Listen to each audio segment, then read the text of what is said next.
Hello, everybody, and welcome to historic Dahlonega and Haynes and Carolyn Hill Stadium at Lynn Cottrell Park. My name is Brendan Shabath. Joining alongside me is my partner, Ryan Hutchison, today for today's Peach Belt Conference softball matchup featuring the visiting Bobcats of Georgia College and State University and your North Georgia Nighthawks, number 8 in the country. UNG is this season 28-9 on the year, and they're top in the Peach Belt Conference right now. Ryan, this has been a really good year for UNG, and they're coming off a big win, the biggest win in program history at Tusculum on Wednesday against the Pioneers, who were number 25 in the country, a top 25 showdown up there in Greenville, Tennessee. UNG lost the first of a doubleheader, 8-0, got run ruled in the 5th inning, and they turned around and said, you know what, we're just going to drop 26 runs on your noggin. 26-1, the Nighthawks win the second game of that doubleheader. Obviously, that's in 5 innings. That's the most runs in the NCAA era in program history. What an outstanding performance. It's the third time this year they've scored 23 or more runs. 23 was the old record that they set twice. Yeah, definitely not common for a team to go out there, get run ruled, and then come out and drop 26, but that's just what North Georgia did, and it seems like both baseball and softball programs are just hitting the ball all over the place. And today I think we're going to get to see a really good game. North Georgia's coming in hot. They got Georgia College, who's been a little bit middle of the road this season, for the weekend series. Chloe Pass, the starting pitcher today for the Nighthawks. She started Game 1 against Tusculum. Sorry, that was Game 2. She started the 26-1 win, pitched 2 innings. That was her first start on Wednesday against the Pioneers in almost a month. The last one before that was March 18th. She sat out with a little bit of an injury, and in that time, UNG struggled a little bit on the pitching front. Angelina Badalaman has had to shoulder a lot of that load. She's thrown a ton of pitches in the last 30 days, and Brooke O'Hare, we know, is so excited to have Chloe Pass back, not only today, but this season and hopefully for the foreseeable future. She's really confident in her team's ability with Pass in the circle. As Chloe falls behind, 3 balls and no strikes to Cam Caldwell, the senior out of Athens. One of the best players in the Peach Belt Conference this season, hitting .443 this year. That's top in the league. Yeah, you know that Brooke O'Hare's got to be happy to get Chloe Pass back. Finally finds the strike zone right there.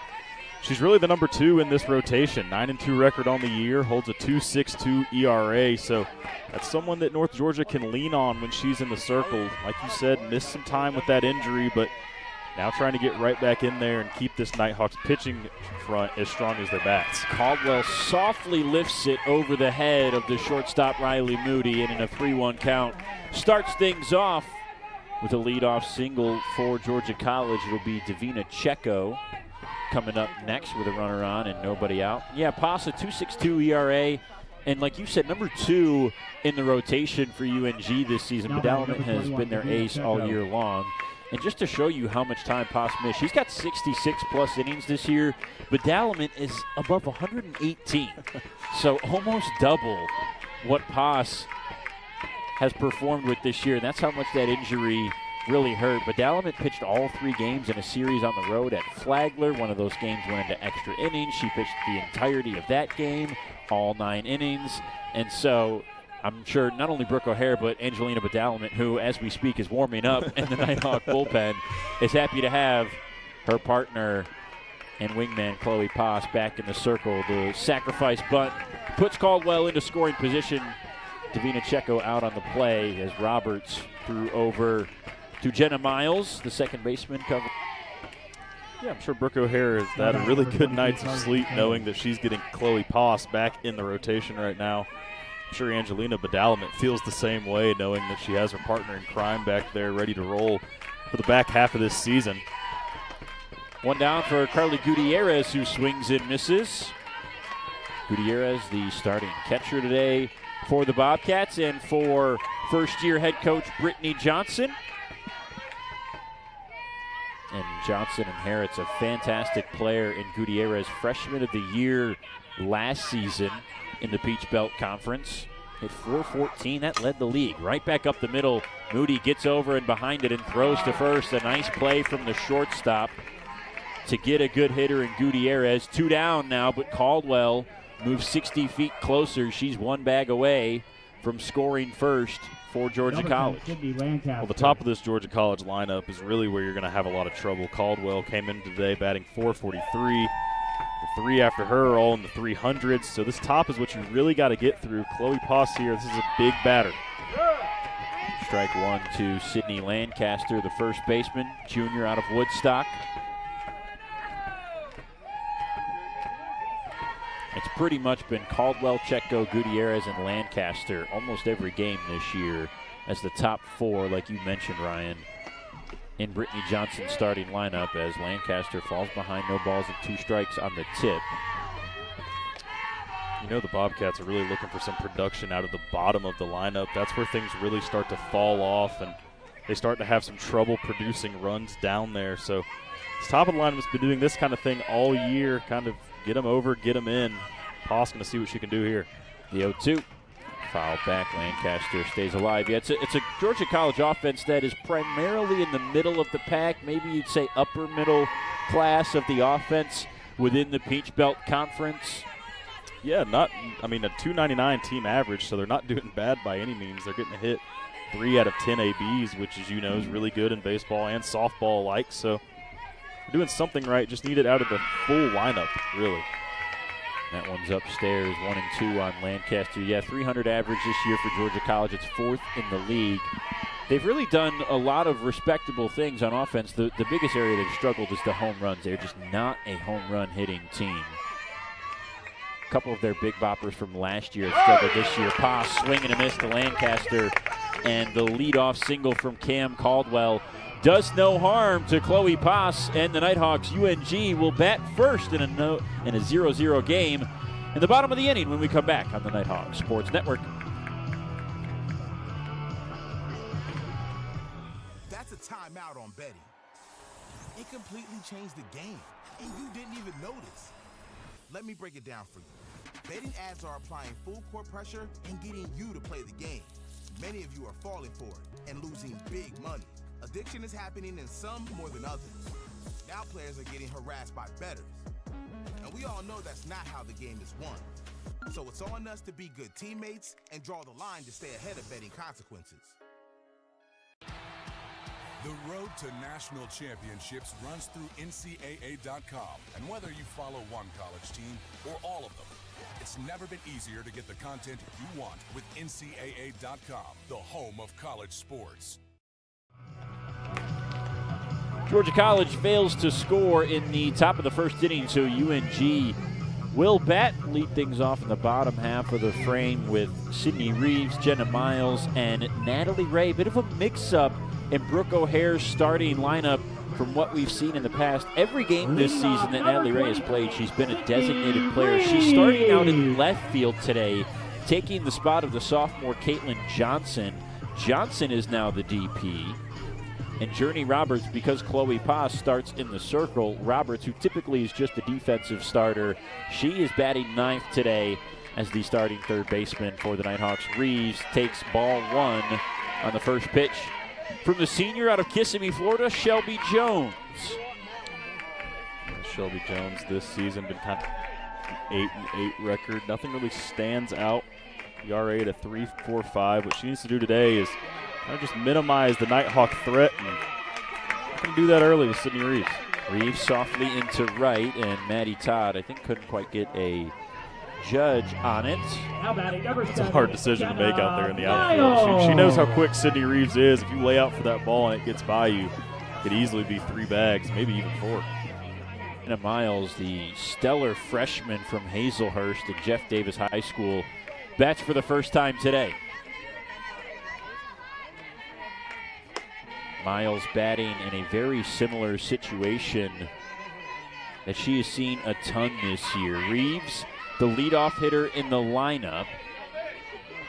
And the stat program that we have here in Division II softball allows us to look at situational hitting. And as a leadoff hitter, both in the game, obviously, but it really just means in an inning. As the leadoff hitter, Sydney Reeves is hitting .570 this year.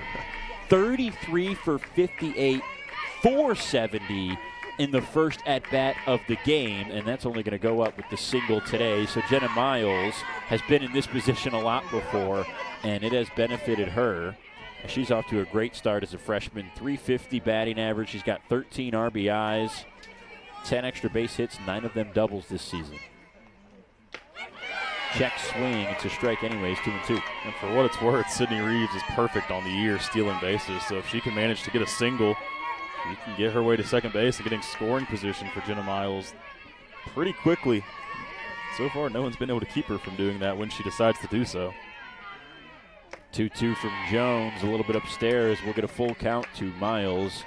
Yeah, Ryan Reeves, 17 for 17 this year, leads the team. She flies around the bases, not just stealing, but when she puts one into the gap and she can leg out a triple, she gets around there quickly. Yeah, it almost looks like rookie mode on a video game when she hits one in the gap. Miles the opposite way. That's a fair ball down the line. Scooped up in the corner by Pollock. Reeves around third. She's going to come home. The throw to the plate, not in time. Reeves shows the Jets, and the Nighthawks get on the board first. Jenna Miles with an RBI double. Well, right on cue right there. Jenna Miles just pokes one down the left field line.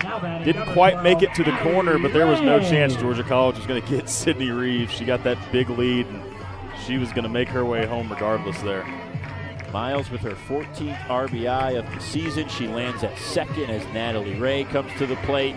And the first two Nighthawk hitters in the lineup, making us look like we know what we're talking about, Ryan. It's nice when they do that. Jenna comes up big with Reeves on base, and Sydney shows off the speed and scores all the way from first to get on the board first as Ray takes a strike.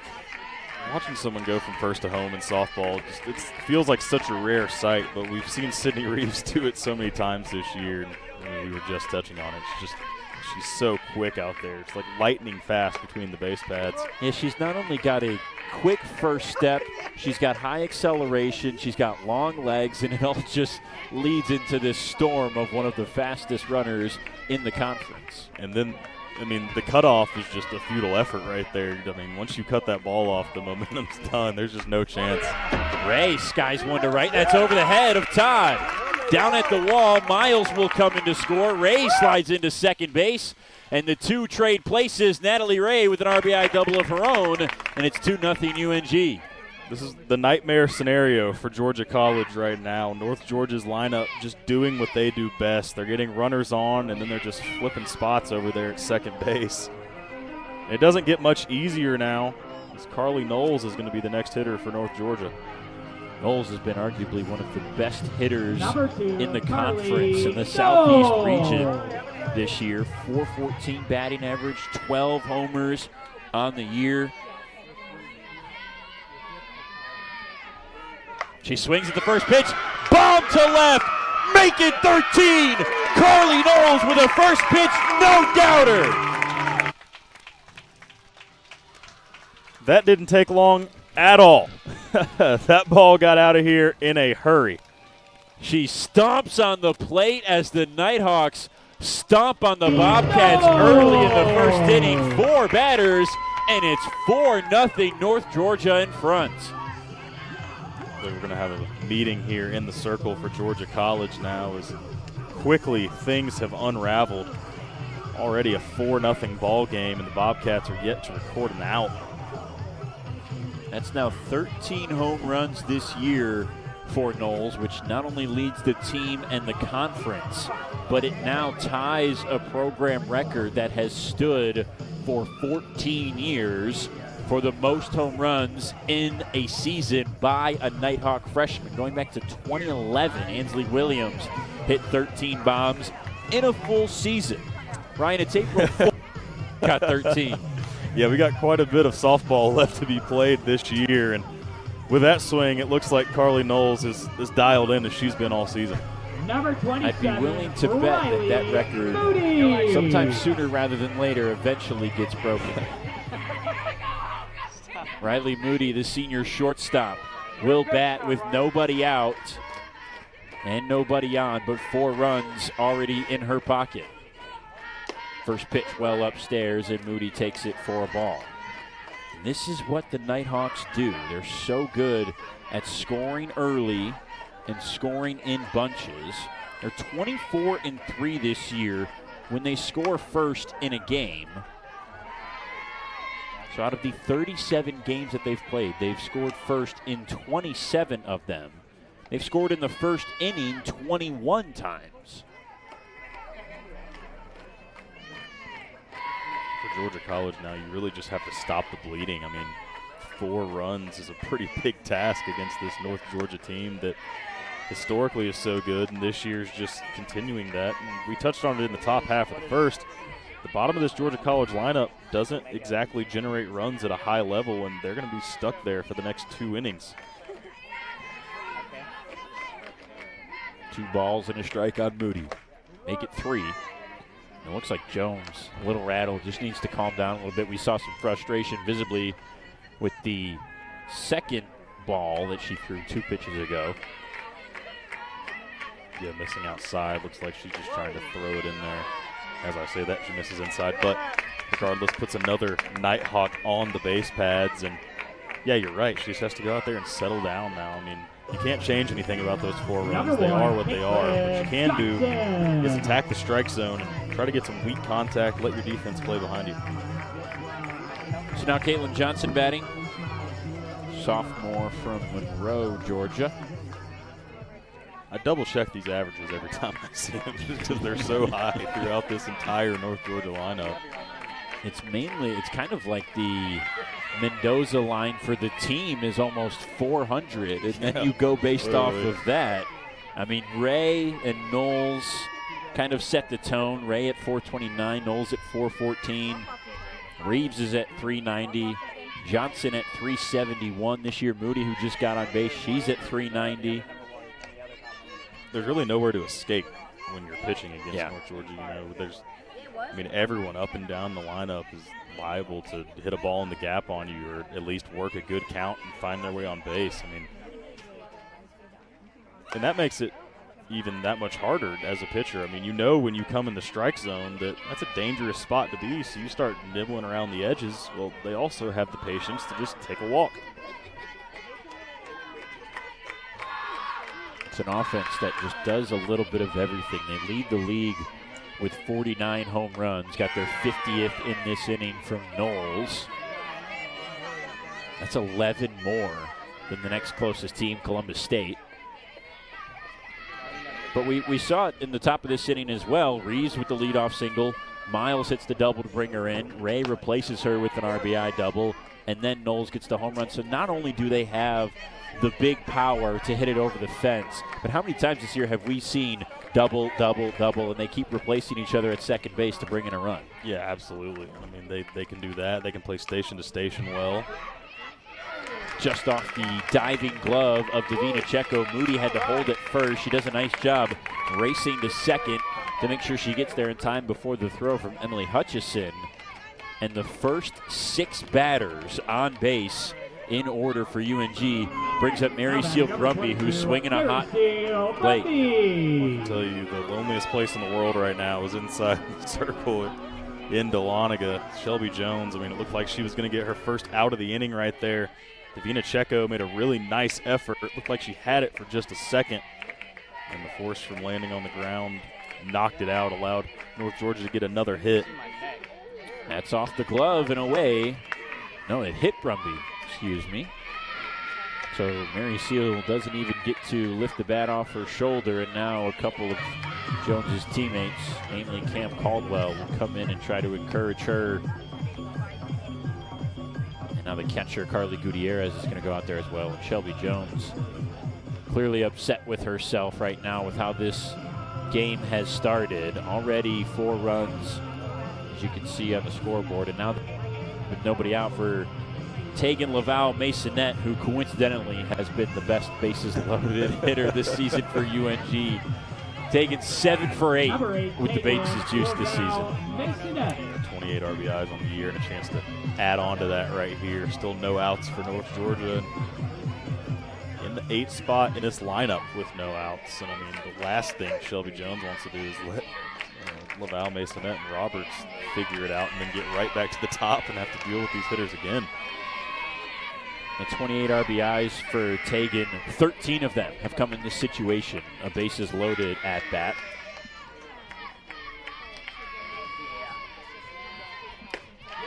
Jones upstairs. 1 ball and 1 strike on the redshirt sophomore out of McDonough.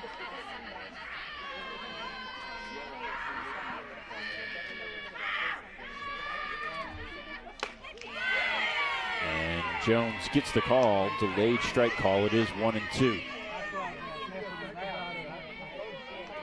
Jones really needs to get this out right here for Georgia College. You know, this inning, it's a little out of hand, but it hasn't snowballed yet. Val Masonette was ready to offer and pulled back on the fastball upstairs. 2 balls and 2 strikes. It's going to take a competitive pitch here with a hitter like Laval Masonette at the plate. And that up and away, it's going to have to be better than that. That's too far out. And she just stays alive.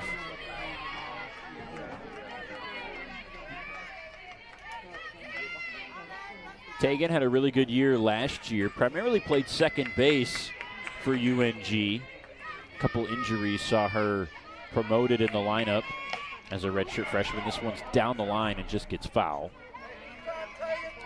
Got a foot right there from a couple more RBIs. Good AB here, out of Tegan. Got to 1-2 and took that non-competitive pitch, and now 2 really good swings there, fighting off some quality pitches from Jones.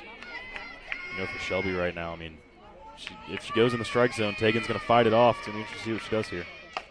On the ground to third. Gutierrez steps on the bag for 1, comes home, and it's dropped.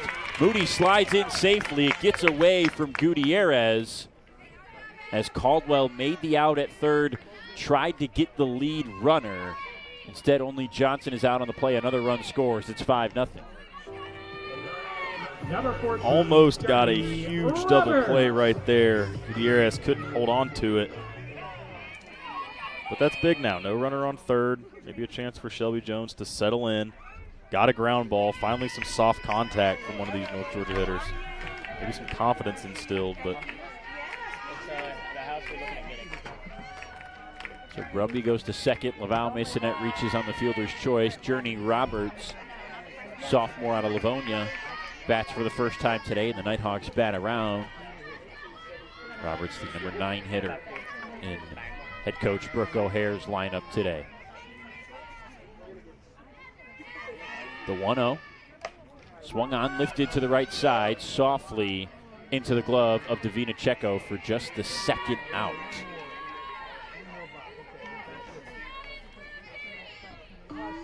So that brings up Reeves again. 23, Sydney Reeves. I'm sure Sydney Reeves right here is really looking for a gap. There's 2 runners out there for North Georgia. You know, you feel like bases loaded with nobody out, and only getting 1 out of that feels like a bit of a disappointment. Regardless of how good the inning was, you would like to be that disappointed with 5-0. Yeah. But you're right. You're absolutely right. Reeves takes the strike. 1-1. Sydney, the junior transfer from Montevallo. Her connection to Brooke O'Hare, where she was an opponent of O'Hare her first 2 seasons in college. O'Hare coming from Mississippi College in the Gulf South, as well as the Falcons of Montevallo. And O'Hare talked about early in the year how fond she is of Reeves and the way she plays. Brooke loves tough players on her team, and Reeves is one of them. Tough 5-tool. In the air to left. It'll be picked up by the shortstop, Casey Wiggins, and the inning finally ends. Carly Knowles, her 13th homer of the year, helped Georgia put up 5 runs in the first. It's a 5-0 Nighthawk lead as we move on to the second here on the Nighthawk Sports Network. The heart of America's gold rush stands a beacon of leadership, tradition, and excellence. A university that has always led the way, forging an environment for broad-based academics, world-class athletics, and tomorrow's military leaders. The University of North Georgia. Learning and leadership, passion and preparation, transformation and tradition. We are the University of North Georgia. Balance. It isn't just essential in your sport, it's essential in life, especially college life. It's everything you need to thrive in school, in sport, and everything in between. The key is just finding a place where you can pursue it all, because the real beauty lies in the balance. If you want to win in every arena of college life, go D2. Make it yours. Back here on the Nighthawk Sports Network, and if you were a little delayed in getting to first pitch today, well, you missed a lot. I mean, some people maybe here on a Friday getting off work, racing home to try to watch the Nighthawks. And if you want to rewind and go back to the first inning, you'll see a 5-run output for UNG, highlighted by a home run for the freshman catcher, Carly Knowles, her conference leading 13th of the season, one of the top in the country as well in that category. And so Chloe Poss, the junior pitcher, gets to work with a little run support here in the second inning. It starts with Maddie Todd, the right fielder for the Bobcats. Yeah, best strategy here for Poss going to be just attack that strike zone. You get a 5-run lead, it's easy to kind of lay back and be relaxed out there, but you just keep attacking. These innings can start chipping away, and then all of a sudden you get to the 4th, 5th, you can build on your lead, and things get a lot easier out there. Yeah, that's the plan with a 5-run lead when Georgia College is multiple base runners away from even getting back into this game, let alone tying or taking the lead. Poss is going to pretty much try to throw a strike almost every single pitch here. That one fouled. I think that hit our heads, Ryan. It sure sounded like it. Not sure if the fans at home could hear it. That, I think, landed right on top of where we are in the press box. Okay. Just left of home plate if you're looking at it from the perspective of the camera angle that you see right now. And you touched on it in the first inning. This Georgia College lineup isn't exactly a powerful lineup, so that makes things even easier. You know, they're really station to station more so than long home runs. So even if a base runner gets on, you have a lot of avenues to get out of jams. Yeah, that's the advantage for UNG, not only in this game, but perhaps in this series. We've seen them score runs in bunches and put up a bunch of runs in lone innings this year. That's been one of their calling cards. And it's just not the same for Georgia College. They need to string together at-bats and put together some big innings with multiple hits. UNG has been able to do it with the long ball this year. Maddie Todd doing a nice job fighting Chloe Poss for this out right here. And a swing and a miss on the pitch inside. Poss does get her second strikeout of the day, second consecutive. That first one to Lancaster feels like it was a while ago. First out in the second, that brings up Emily Hutchison, the center fielder. Number 28, Emily Hutchison. Hutchison really one of the brighter spots towards the bottom of this Bobcats lineup, hitting over 300 on the year.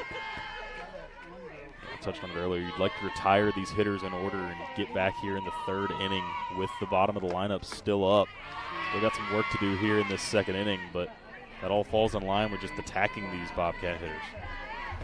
I feel obligated to tell the viewers at home that while it's only one letter difference, there may be a little bit of bias from my partner when discussing Emily Hutchison because their last name is pronounced the same way. I don't know if she has the same issue that you have. So she spells it Hutchison with an E, Hutcheson. You spell it with an I, Son. And many people, myself included, when they first see your last name, think it's Hutchinson, which is, I would argue to say a more common name than Hutchison. Yeah, she most definitely has dealt with the same thing I've dealt with. Every time that she tells someone her name is Emily Hutchison, she gets a Hutchin matter. Probably. But it comes with the territory. You get used to it, you know. Yeah, so all that to say, even though she's a 300 hitter as a sophomore, I think your praise of her is probably just biased. Yeah. A little bit. So Hutchison fouls that one off. It's 2 balls and 2 strikes. Do your ears perk up every time I say her name? Do you feel like someone's calling you? Yeah. I look over to my left. Emily, a native of Cumming, Georgia. She's got much more playing time under Brittany Johnson in year 2. 24 games, 16 starts last year. She's played in 31 this year and has started all of them. Moody, the shortstop, makes the play, and it's 2 up and 2 down for Chloe Poss in the second. Nice job by Poss. You know, these Georgia College hitters are not making it easy on her by any means. She's having to throw number 14, Caroline Pollock. right now, but she's staying consistently in the zone, trusting her defense behind her. Just watch Riley Moody throw that ball over to first base at about 100 miles an hour. So easy to trust when you have that behind you. Yeah, that's one thing that stood out this year from last year with Moody's defense at short. Obviously, any shortstop on any softball team is going to be a premier defender, but particularly Moody with these Nighthawks, she's arguably one of the best defensive players that they have. And we saw that last year as she was a junior, but it was in her first season, transferring from Wallace State a year ago. But this year, the errors have gone down. She's gotten smarter and faster, not just in her reaction and distribution of the ball, but that throw to first. She's really worked on that in the offseason, it would seem, because it gets over there to first base in a hurry. You're absolutely right. Yeah, one of those things just catches your attention without even, you know, it just happens. All of a sudden, you're like, wow, that was a heck of a throw over there from short. Moody's had a major growth this year from last season, not just defensively, but at the plate as well. She's had a big year. We talked about her almost 400 batting average, 391 on the season, 6 homers last year. And she started almost every game, 53 starts for UNG a season ago. She has started every game this year and has 8 home runs already. Yeah, I think part of that also is the comfort level with this team. It looks like they have a lot of fun when they're playing with one another. And, you know, when all the bats are on like they are right now, you know, how can you not be having fun when you come to the ball field? You can put up 5 runs in the first. You have one of your 1-2 punch pitchers back. I mean, So I'm getting a master bedroom. 1-2 to Caroline Pollock, the left fielder. Skied to right and hooking foul. A couple foul balls for Pollock to stay alive. Going back to that comfort piece that you talk about with Moody, she's one of the few players in this starting lineup that saw significant playing time last year. You look at Reeves, first-year transfer. Miles is a freshman. Natalie Ray transferred to UNG last year, missed the whole season with injury. Knowles is a true freshman. Caitlin Johnson only started 6 games last year. Badalament, a transfer. Tegan Laval-Masonette, a redshirt freshman last year, started 22 games. It's basically Moody, and that's pretty much it, as like the main returning starters from last year. Brumby saw a lot of action late in the season last year, got up to 32 starts, but sat most of the beginning of the year. We talked about Journey Roberts. She only had 15 at-bats last year. She's up to 23 this year, but primarily a defensive starter. So it makes sense that Moody would have and appear to have the most comfort of anybody in this lineup. Swing and a miss there, and Chloe Poss is starting to cook. She gets through the first 7 batters clean in the first 2 innings. Only 1 hit allowed and 3 strikeouts now, all of them swinging. And UNG takes a 5-0 lead into the bottom of the second. When we come back, you're watching Nighthawk softball on the UNG Nighthawk Sports Network. NCAA athletes don't just compete, they make history. Representing our nation with pride and excellence, they bring home the hardware. Our college campuses serve as training grounds for the next generation of stars. Catch tomorrow's Olympians and Paralympians on the NCAA Championship stage today.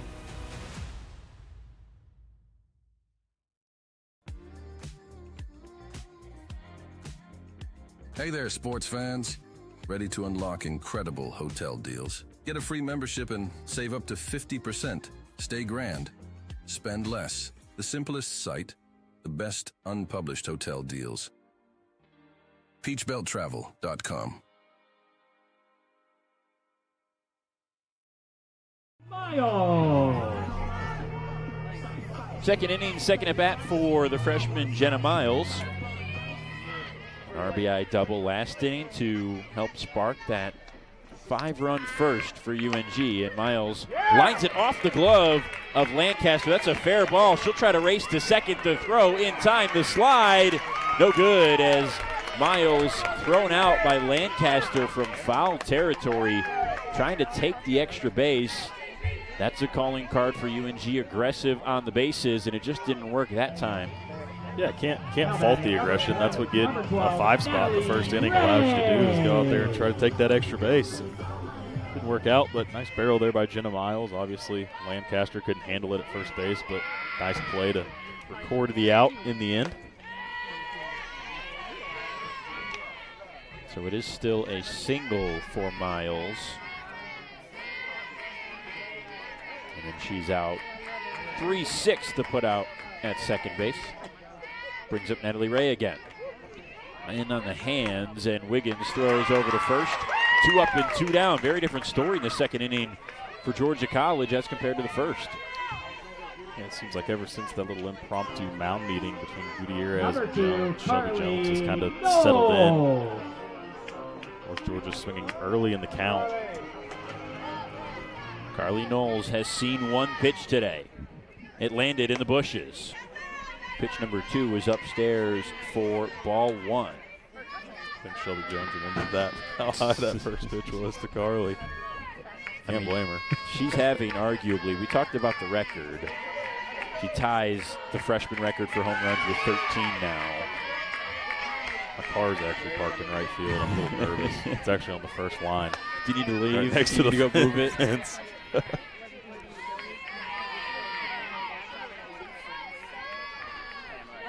Knowles not exactly just a pull hitter either. She does pull this one into left field, into the air, as it's caught by Pollock, and UNG goes 3 up and 3 down after a big first inning. Still 5-0 Nighthawks as we move on to the third here in the Nighthawk Sports Network.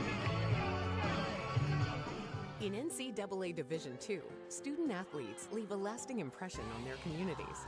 That's because Division II student athletes want to make a difference and truly be part of their surrounding communities. Through community engagement, thousands of student athletes from various backgrounds interact with community members who view them as role models. This interaction leaves a positive and perhaps even life-changing impression on all those involved.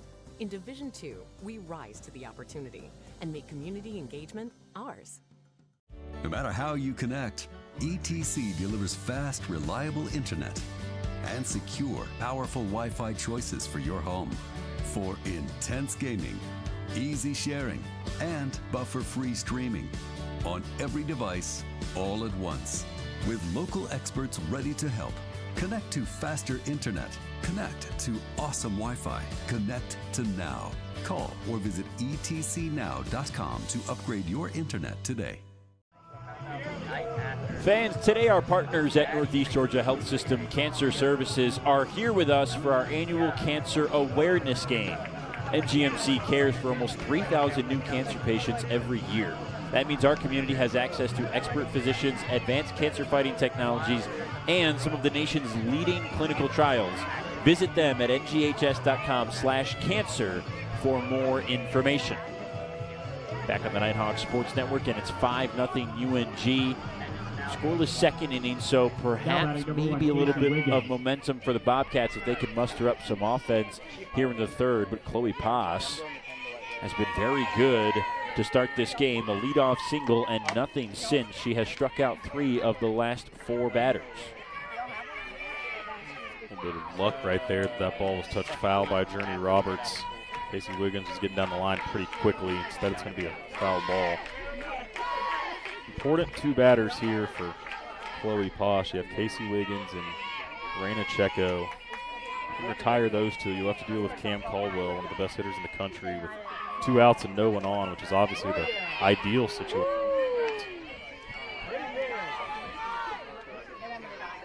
Wiggins, the sophomore shortstop out of Woodstock.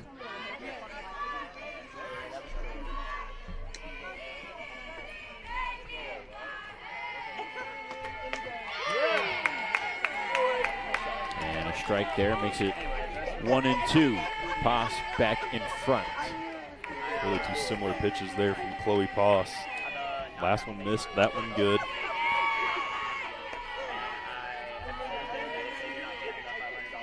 1-2. Swing and fouled away by Wiggins, back out of play. Couldn't quite solve this equation. Wiggins listed as a sophomore on the roster. Played in 46 games and started 45 2 years ago in 2023. She played in 23 games last year with the Bobcats. Couldn't quite figure out where she got sophomore status from, but she swings and misses here for the 4th strikeout of the day for Chloe Pass. This is exactly what Chloe needed in her 2nd consecutive start since coming back from injury in her first start here at home. Yeah, really been impressive. 4 strikeouts. You know, the only hit she's given up was weak contact into center field, but just kind of fell in no man's land. Really been in command early. Pitch upstairs to the designated player, Reina Checo. She's falling out of the trap of, you know, like I said earlier, 5-run lead when you can kind of relax. You know, she's staying aggressive, staying in the strike zone, making these Georgia College hitters swing the bat. And Checo check swings. I knew you were going to say that before you even did it. It's not really, and no pun intended is not like accurate there, because what else are you going to say? Yeah.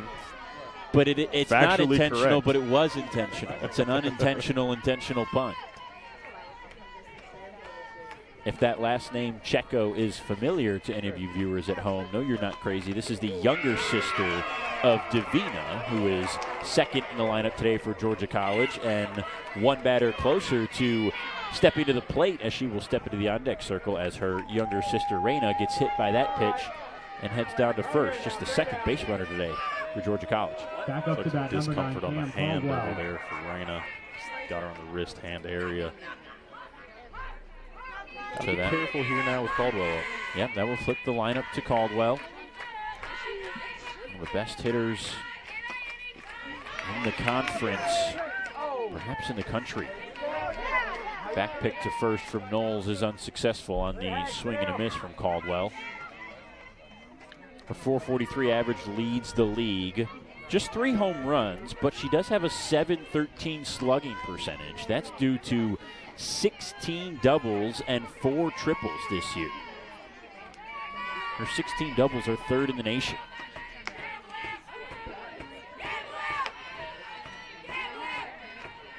Yeah, I mean, she could be a rally starter for the Bobcats here if you let her. Obviously, the ideal situation is to turn 2, but with 4 triples, that's going to be really difficult to do. A lot of speed out of Cam Caldwell. And she does have 8 stolen bases as well, so clearly the ability to get down the line well. Caldwell in exclusive company in this game as she waits on the 2-1 from Pass. Lined into left and down for a base hit.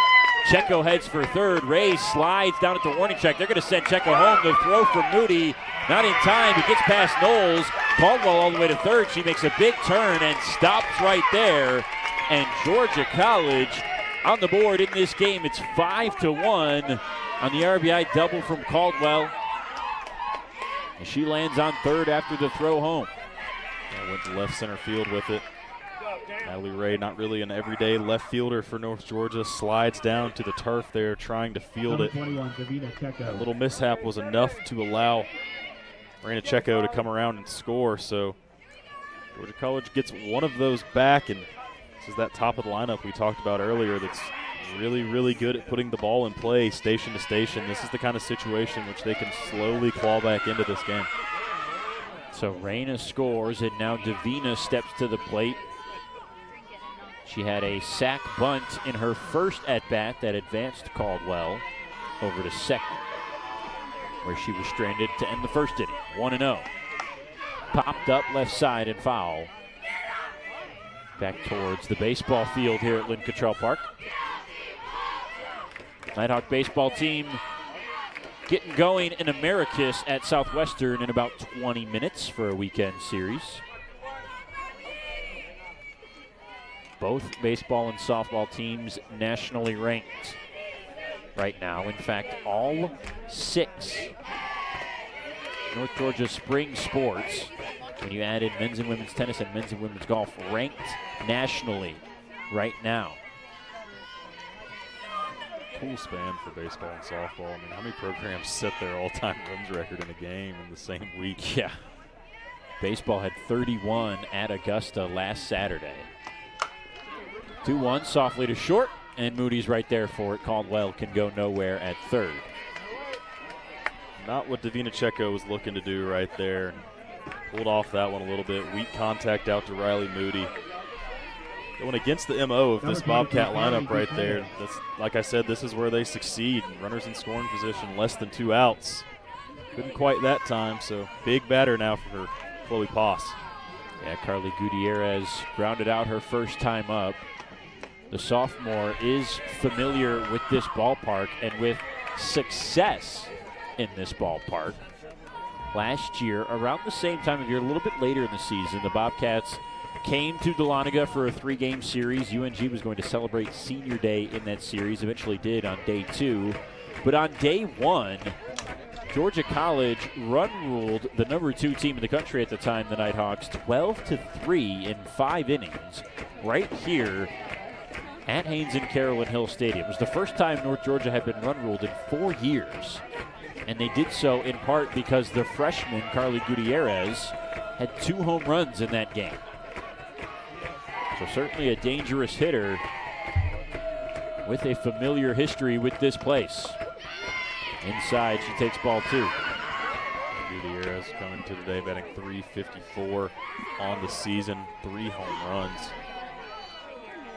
It's technically, those numbers are a dip from last year. I don't know if 350 with 3 homers and 24 RBIs qualifies as a sophomore slump, but just compared to her freshman year, 414 average, 13 homers, 64 RBIs.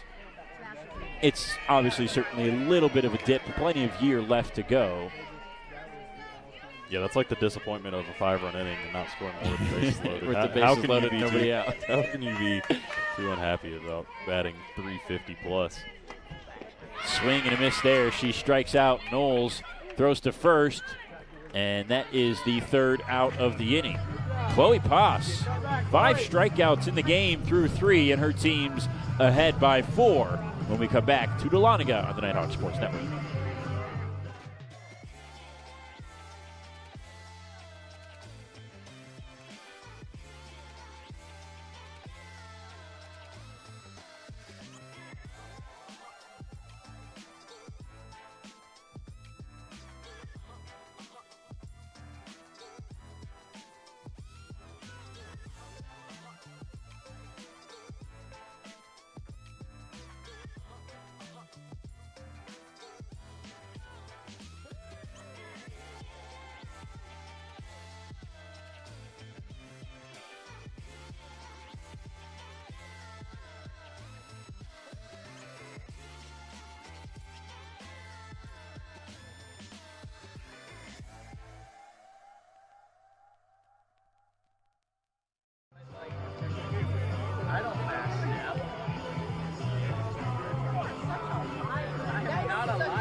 I go one by, you know why? Because I've actually, there's so many times I've actually done it and actually said it's happened. So I can't do it.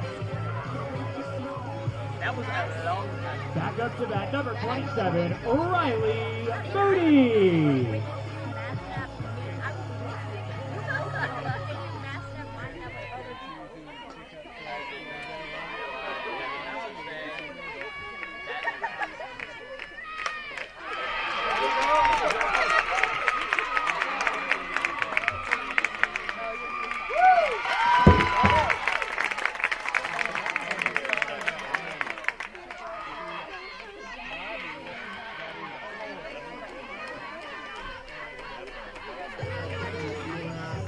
Number 1, Caitlin Johnson.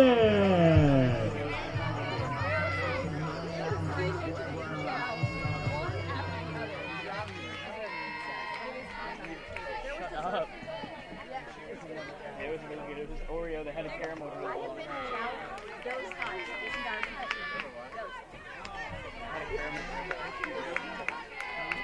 I want whatever. I want Number 22, Mary Seal from B.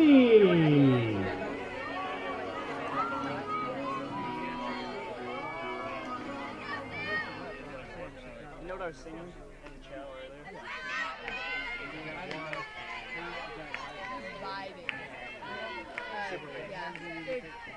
There's a video of me and Allie on these and I will never get that day back. I know. I've seen the video.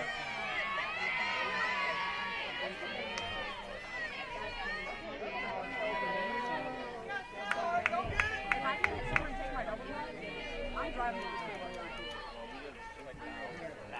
But no one can take it. Your pitch. Come on, kid.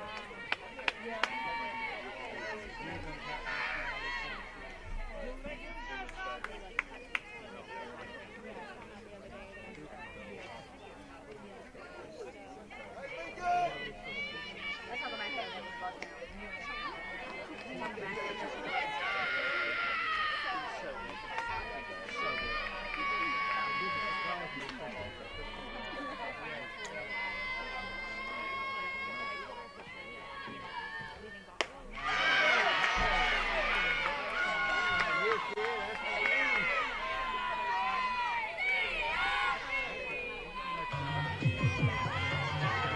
Number 8, Megan Laval Masonette.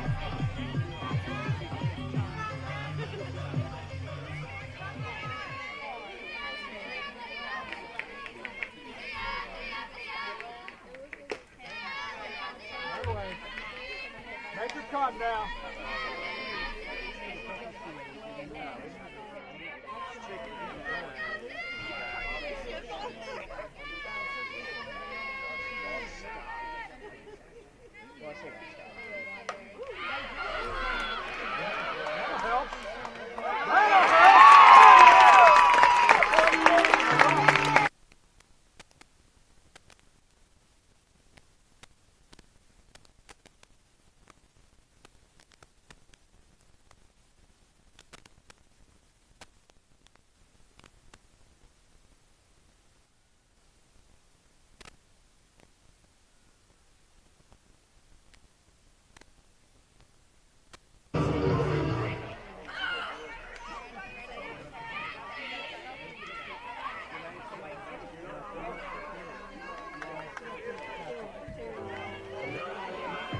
Now batting number 14, Journey Roberts.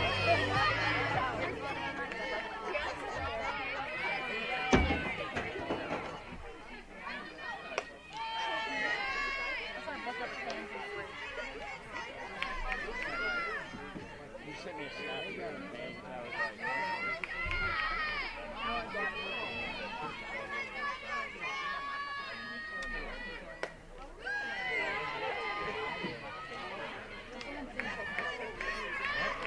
I really want someone to take my W.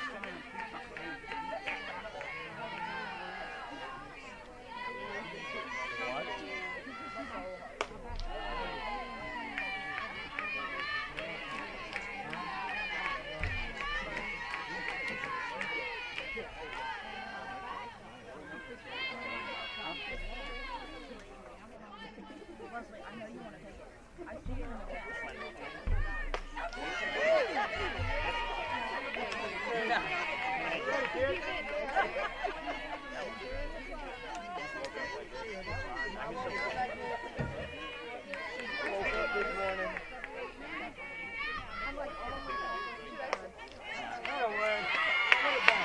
Oh, what are you talking about?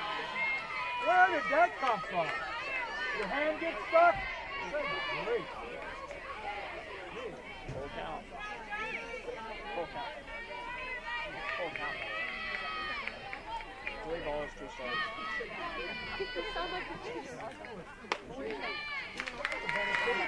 Big for them. She takes the walk here. So the walk to Roberts, the home run from Tegan Laval Masonette, makes it 8-1, her 3rd homer of the year, and now the top of the order due up with 1 out, and Georgia College will go to the bullpen to make a pitching change as Shelby Jones' day is done. We'll step aside for the change and bring it to you when we come back in a moment on the Nighthawk Sports Network. That's a timeout on betting. It completely changed the game, and you didn't even notice. Let me break it down for you. Betting ads are applying full court pressure and getting you to play the game. Many of you are falling for it and losing big money. Addiction is happening in some more than others. Now players are getting harassed by bettors. And we all know that's not how the game is won. So it's on us to be good teammates and draw the line to stay ahead of betting consequences. The road to national championships runs through NCAA.com. And whether you follow one college team or all of them, it's never been easier to get the content you want with NCAA.com, the home of college sports. NCAA athletes don't just compete, they make history. Representing our nation with pride and excellence, they bring home the hardware. Our college campuses serve as training grounds for the next generation of stars. Catch tomorrow's Olympians and Paralympians on the NCAA Championship stage today.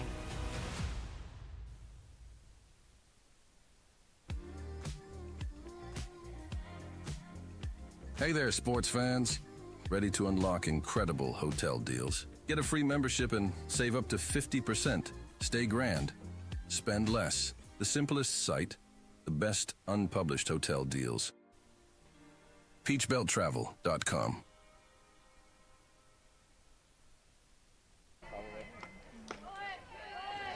Elora Wilmot, the pitcher out of the bullpen for Georgia College, junior out of New York. A 5-3 right-hander takes over for the starter Shelby Jones, who goes 2 1/3 innings with 8 runs on the board and another base runner responsible for with Johnson over there at first. That one backspins off of Reeves' barrel and foul. It'll be a ball and a strike on the Nighthawk leadoff hitter.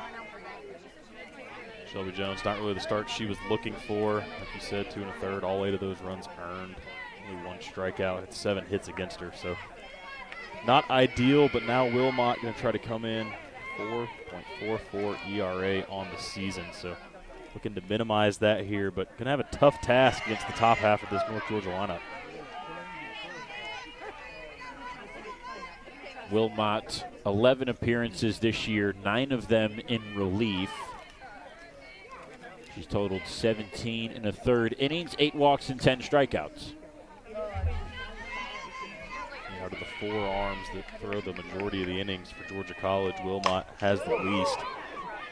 Reeves smokes that one at her assistant coach, Darren Harmon, the first base coach for the Nighthawks. He kind of lifts his arms and says, "What the heck?" Just checking if he's paying attention. It's Darren's fault, though. Darren's the one that works with the hitters primarily. He's been training all of them this year, and we've talked ad nauseum about the offense tonight. Got to keep your head on the swivel. Darren's got agility over there. He'll be good. And strike 3 called. Reeves can't believe it. It's just the second strikeout of the day for the Bobcats. First for Wilmot in her first at-bat. A good start for her relief Number appearance. 7, Jenna Miles. That'll be Jenna Miles. I think Sydney Reeves thought that one crossed a little high. Get a great angle from up here, but at least he disagreed with that call. Miles, a single and a double already today. This one's into left and another single. Roberts stops at second, and Jenna Miles perhaps catalyzing a 2-out rally. Really nice job there by Jenna Miles. Having a nice day. 3 for 3, 2 singles, and that RBI double back in the first inning. Doing it really early in counts, too. Really seeing the ball out of the pitch. Yeah, by my tracking, she's only seen 8 pitches today, unofficially. Ray gets out of the way of a ball inside. Natalie had an RBI double back in the first as well.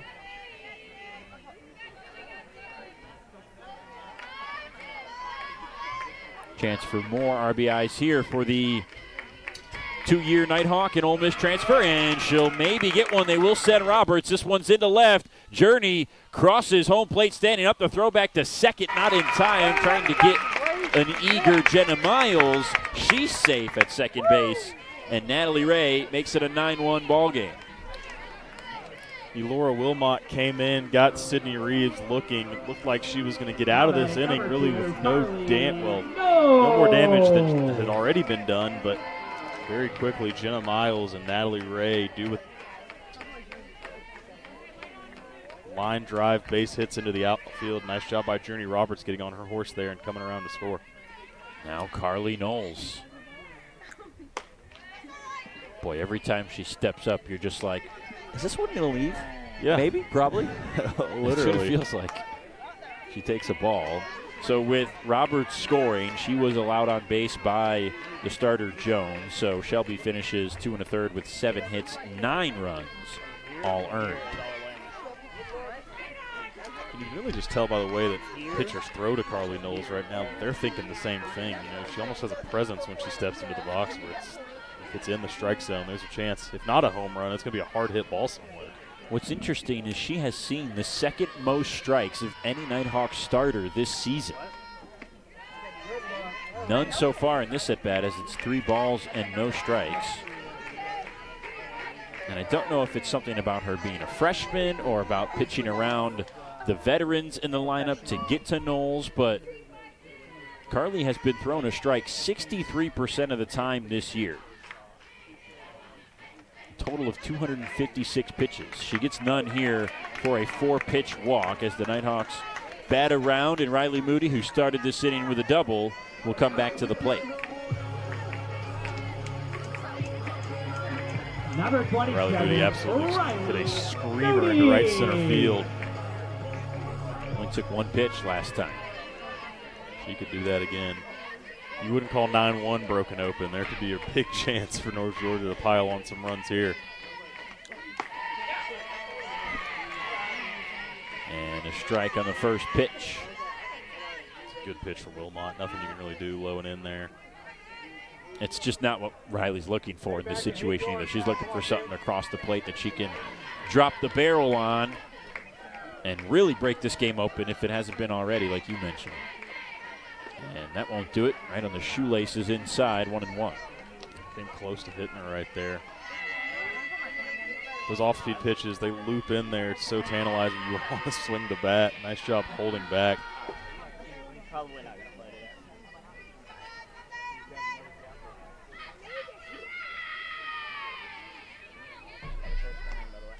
it. Moody takes the 1-1, and it's a ball. 1 run on 2 hits and 1 error for the Bobcats. 9 runs, 9 hits, no errors for the Nighthawks. Might have to have a discussion with our official scorer. I don't have any Bobcat errors in my personal scorebook in front of me. Yeah, the only one I can think of is the line drive to first base, but I don't know if I would consider that an error considering the speed it came. I would not I had it consider down as a that single. an error. Yeah, that was Jenna.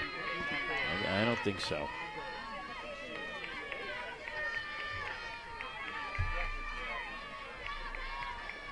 The 2-2. Moody just stays alive. Nicks it foul back to the screen. Just threw her hands at that one. Fastball up and away.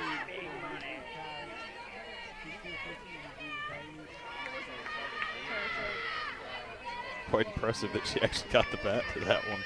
She digs back in the right-handed batter's box a little bit deeper than normal with 2 strikes. The 2-2. And bounces up to home. It gets away, and Miles crosses home plate easily without having to slide. The wild pitch leads to another Nighthawk run. Yeah, Wilmot tried to go that off-speed pitch that she went 0-1. That one bounced a little earlier, and Carly Gutierrez couldn't handle it. All run. So first base now open on the 3-2. Also was a really nice job by Jenna Miles seeing that quickly. Yeah, she got a great jump. Inside, ball 4. Moody had to wait a second, as many hitters have had to today, but she heads down to first. Back-to-back walks for Wilmot.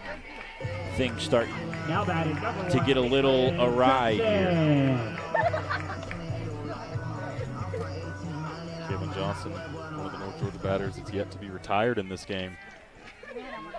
Single and a hit by pitch for her so far.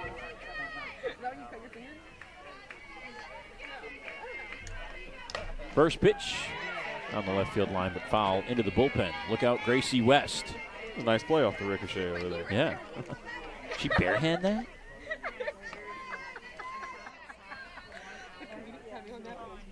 Gracie West, a freshman pitcher for the Nighthawks, getting loose in the North Georgia bullpen down the third base line. Nighthawks switched their dugouts in the transition from former head coach Mike Davenport to Brooke O'Hare. O'Hare likes the third base side because she gets to be the third base coach and then is right next to the dugout and can kind of talk and coach her team while they're batting.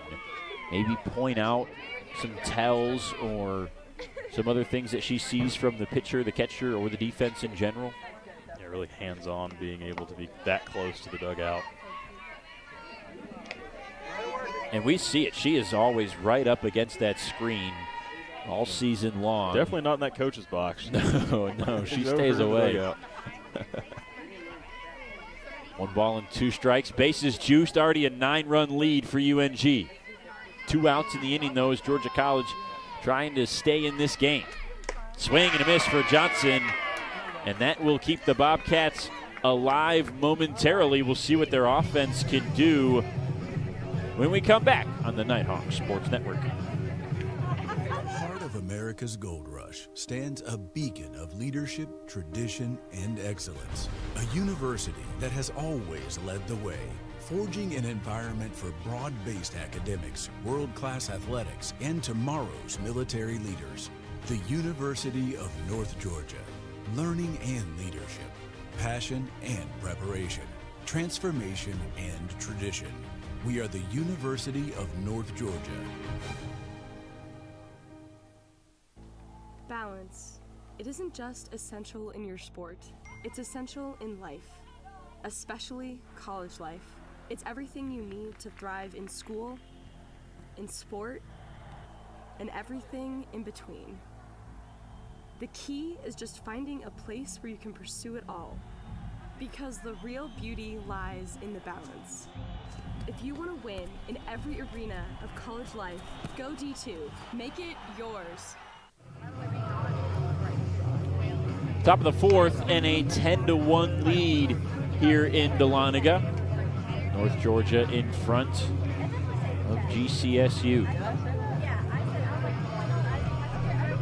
Chloe Poss has kept the Bobcat offense at bay today. The only run allowed came on a hit batter. It was Raina Checo last inning. She was brought around in the next at-bat on a double from Cam Caldwell. That double from Caldwell, just the second hit for GCSU in this game, her second of the day. But Poss has struck out 5 of the last 9 batters, one of which was Lancaster in the first inning, who's at bat now.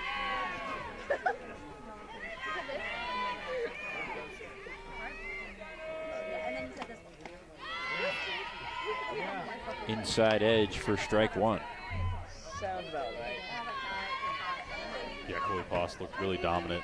And we talked about it earlier in that when it was 5-0 about relaxing 10-1 ball game.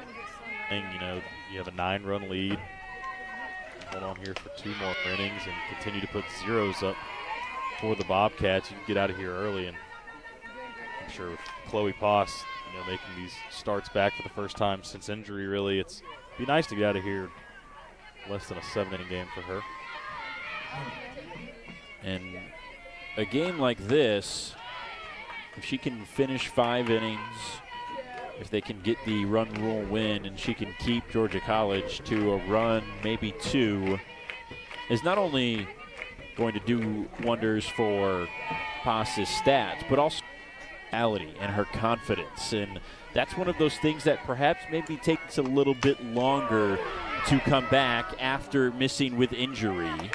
Lancaster out to left field. It's off the base of the wall, and Ray quickly gets it in. So it's a leadoff double for Sydney Lancaster and the Bobcats. And even more than that, you know, having a month off, she hasn't been in situations like this very often with a runner on second and nobody out.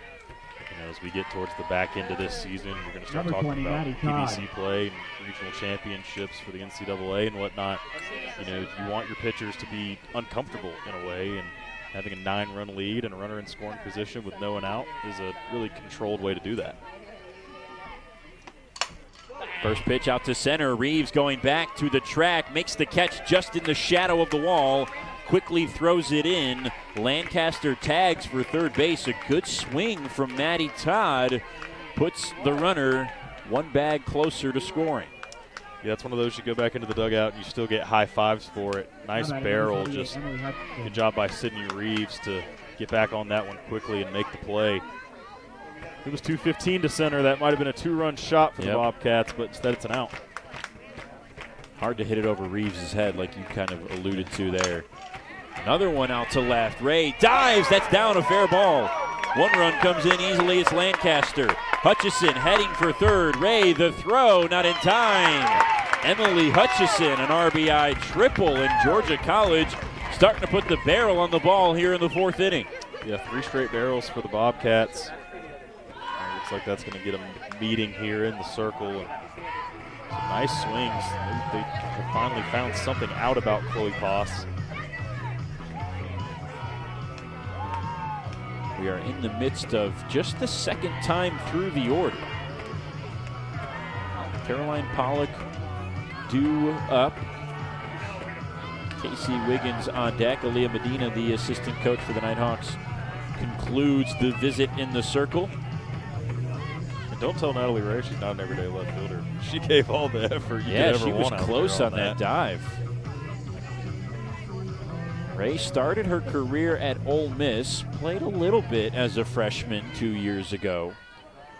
Transferred to North Georgia last year, like we said, missed all of the season with an injury, but she's got speed, she can hit the ball well, she's athletic. This is the first time we've seen her in the field, and she's moving well. First pitch outside, ball 1 to Caroline Pollock. Struck out her first time up back in the second. Part of that lineup that Poss could really take advantage of here with some good pitches.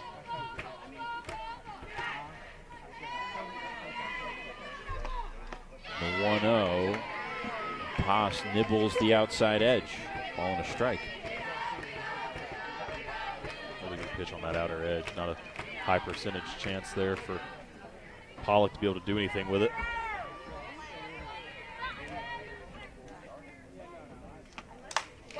Out into center, down for a base hit. Hutchison scores. Pollock with an RBI knock. That's 3 hits in the inning, and 2 runs have come across. Interesting that we're seeing them start to catch these barrels in the 4th inning. You said in that Tusculum game that Chloe Poss only went 2. Now in her 4th inning of work with a month off, maybe some fatigue setting in here. Perhaps that's the case. Her day is now done after 3 1/3, so a little bit more than her last start, and a good start nonetheless, as the aforementioned Gracie West will take over. We'll step aside for a quick break on the Nighthawk Sports Network, and when we come back, it'll be a pitching change for UNG. NCAA athletes don't just compete, they make history. Representing our nation with pride and excellence, they bring home the hardware. Our college campuses serve as training grounds for the next generation of stars. Catch tomorrow's Olympians and Paralympians on the NCAA Championship stage today.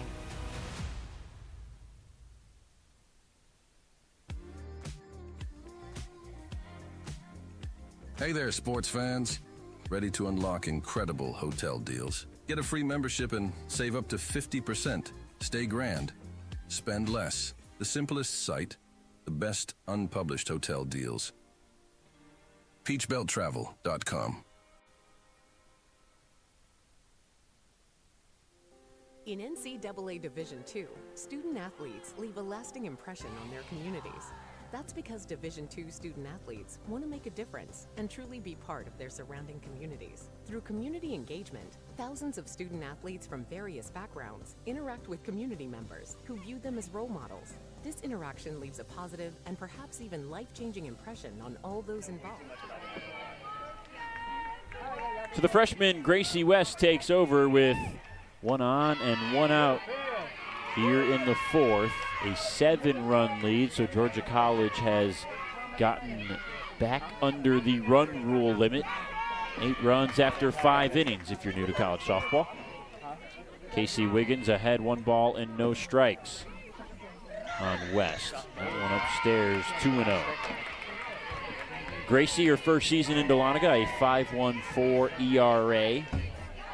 Primarily out of the bullpen. She has made 3 starts, but 14 of the rest of her appearances have been in relief.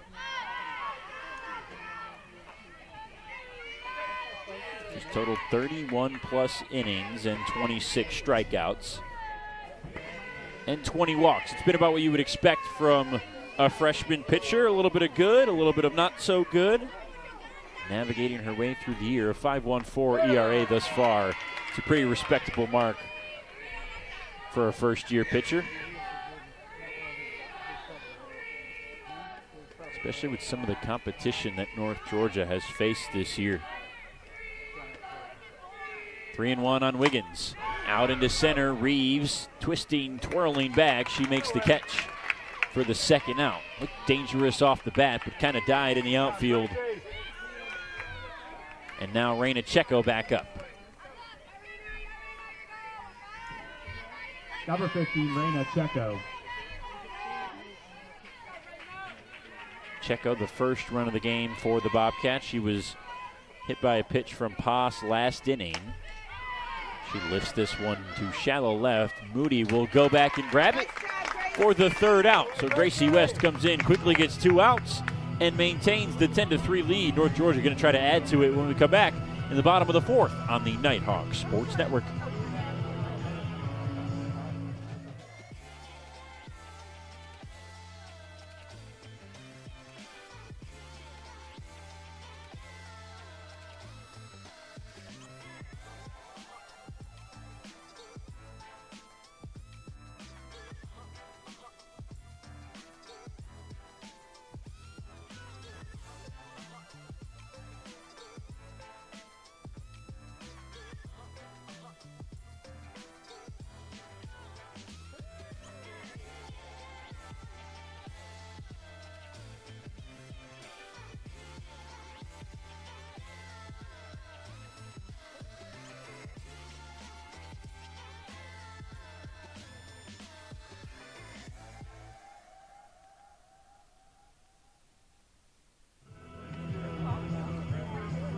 With a 10-3 lead, the Nighthawk bottom of the order is due up in the fourth. Georgia College 1 in the third and 2 in the top of the fourth. And Ryan, it just looked like the fatigue got to Poss a little bit. She rolled after that leadoff knock on soft contact from Cam Caldwell. She rolled through the rest of the lineup until the back end of that second time through the order. They started to tag her a little bit. Yeah, that's really the only thing I can think of that finally set in after having quite a few weeks off for Poss was that fatigue. She was really commanding. She ended the day with 5 strikeouts. She was in control of those Georgia College batters until that 4th inning, but nevertheless, only 3 runs against Chloe. Really a quality start.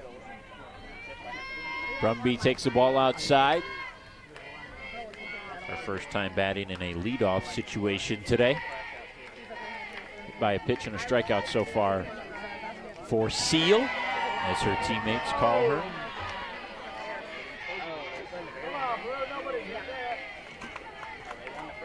She got froze on that off-speed pitch right there. Yeah. Ball and a strike. As Wilrott looks into the sign, checks the wristband, and delivers. Line drive into right. That's down at the warning track for a base hit. It'll be extra bases for Brumby. She scoots over to second base and starts this off with a leadoff double, her first knock of the day. Back there down the right field line, bangs up against the wall, stand-up double. Mary Seal, you mentioned earlier, she's been red hot at the plate. And that continues right there. And really now for Wilmot, she got in some trouble after that strikeout of Reeves last inning, and she's right back in hot water now with the leadoff double. And the freshman Kayla Berry will pinch run at second for Brumby, and with a 7-run lead, no surprise to see O'Hare start pushing the buttons in the dugout. Likely that Brumby gets re-entered for Berry defensively when we get to the 5th. Important run for North Georgia. If that run comes across and 0 goes up, that'll be the ball game. So you have to think that's the thinking from Brooke O'Hare. Tegan Laval Masonette, good day for her. A 3-run homer in her last at-bat just an inning ago. Lifted it to right center, and it looked like a flyout off the bat, but you could quickly tell from the jump that the center fielder Hutchison took that ball was deep and it was carrying, and it hit the top of the wall and just jumped over for her 3rd homer of the year. The 1-0 upstairs, 2-0. It's the first time anyone's ever directly said to me, Hutchison got a good jump. Never once been said. You're not known for your leaping ability? Not leaping, speed, none of it. None of it. You're known for having a difficult last name. 2-0 now on the ground right side. Nice snag by Davina Checo. She throws from her knees to first. Laval Masonette does move potentially the winning run over to third base. Hard contact there from Tegan. Like you said, really nice play by Davina Checo. Number 14. Laid out, scooped it up, fired over quickly. First out of the frame, Journey Roberts. The only Nighthawk without a hit today. Looking to change that here. She did reach and score on a walk last inning. So the Bears are number 1 in their conference, and we're number 1 in the championship.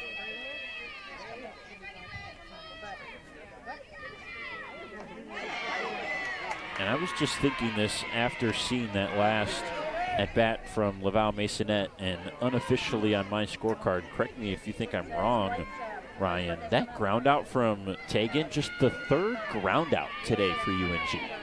Got the ball in the air a lot. We've seen a lot of line drives and obviously 2 homers on the day.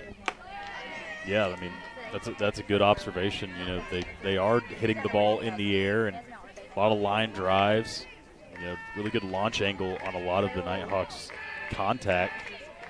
You know, that's usually how power teams are produced. You know, they want to get crooked numbers in the score column. They're taught to hit the ball in the air. It goes a long way and keeps them from ground outs like that.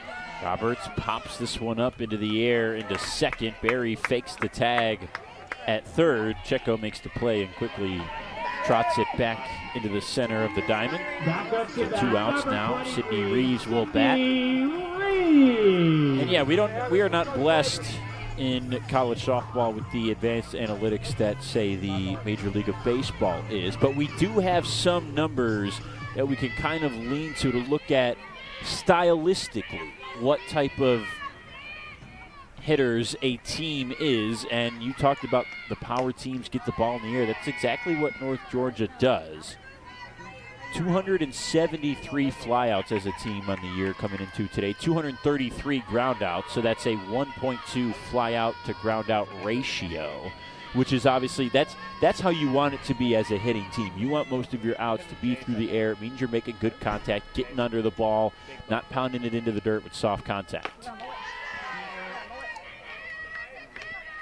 Yeah, definitely. The margin between a flyout and a home run on the launch angle off the bat isn't that different, really. It could be 3 or 4 degrees. So, you know, and I'm sure that's what Brooke O'Hare and this coaching staff tells these girls is, you know, if you're hitting it deep in the air, you're this close to sending it out of the ballpark. And that obviously influences them to try to drive the ball. 2-0, Reeves wanted that one. A nice pitch from Wilmot, staying out of the strike zone. Not what you would expect behind 2-0, but she coaxed the swing from the center fielder. Notice Wilmot has a really good off-speed pitch. It's kind of given a lot of these North Georgia hitters trouble when she can throw it in there. And you got to think it's the pitch she's most confident in, going to it in 2-0. And a lot of them out in front of it. The ones that do make contact, it's usually off the end of the bat. Up inside, almost clipped the elbow of Reeves. And she side-eyed the softball as it landed in the catcher's glove. How dare you almost hit me on the elbow. Didn't side-eye the pitcher or catcher, just the ball. 3-1 now. Reeves out to center. Hutchison has room right in front of the wall. She makes the catch for the third out, and Georgia College survives for at least another inning. Just a 7-run lead. North Georgia will have to add to that at the bottom of the fifth. But first, the Bobcats will bat the top half of the frame when we come back on the Nighthawk Sports Network. NCAA athletes don't just compete, they make history. Representing our nation with pride and excellence, they bring home the hardware. Our college campuses serve as training grounds for the next generation of stars. Catch tomorrow's Olympians and Paralympians on the NCAA Championship stage today.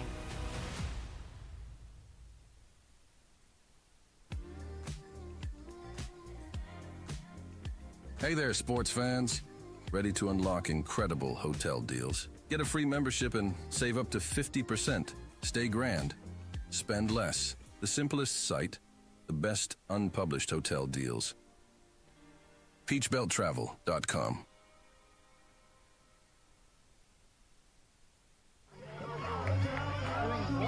So the good news for Georgia College, despite trailing by 7 runs, is that here in the top of the fifth, they're not trailing by 8 runs. A run in the third and 2 in the fourth have gotten them under the run rule limit, and a chance to add to it here with the top of the order due up. Cam Caldwell leads things off in the fifth and takes ball 1. Caldwell had a really good day. Had that soft single to open up the game, and then the RBI double into left field. Her last AB, touched on it a couple times, one of the best hitters in the country. Out into left, well struck. Ray racing over, and it gets foul, just out of her reach. Really an impressive first step out there in left field. Every time a ball's hit in the air, those are hard balls to get to, and Natalie Ray really close to having a chance at that one. Yeah, what's always stood out to me in watching her, and again, this is the first time we've seen her in the field. We're primarily just getting to watch her in BP, throwing the ball around with teammates playing catch. This one's out to center, well struck off the bottom of the wall. Caldwell goes to second. Reeves guns it in, but not in time as it's cut off by Miles. And Cam Caldwell, her third hit of the day. She's 3 for 3 with a pair of doubles. Seeing the ball really well. Not ideal for North Georgia to have that runner in scoring position to open up the inning with the rest of this Bobcat lineup. The top of the Bobcat lineup still left to get through. Davina Checo looking for her first hit of the day. Sack bunt and a pop-up so far for the senior out of Marietta. She's the reigning player of the week in the conference. Went 6 for 13 in 5 games against North Greenville and Augusta last week. Being the best power hitter on this team, has 6 home runs on the season. On the ground, fair ball down the third baseline. All the way into the corner, Ray slides to pick it up. Caldwell scores standing up.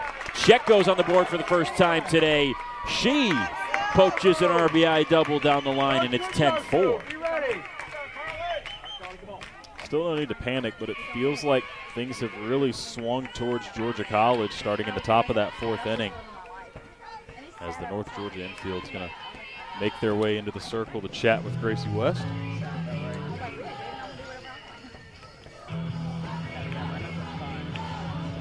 Checo is really feeling it as of late. Like we talked about, the reigning player of the week, 6 home runs, like you mentioned, Ryan, for her in the season. 2 of them came in those 5 games last week. She also had 2 triples in 1 game at Augusta on Friday. 7 runs, 4 ribbies in total on the week.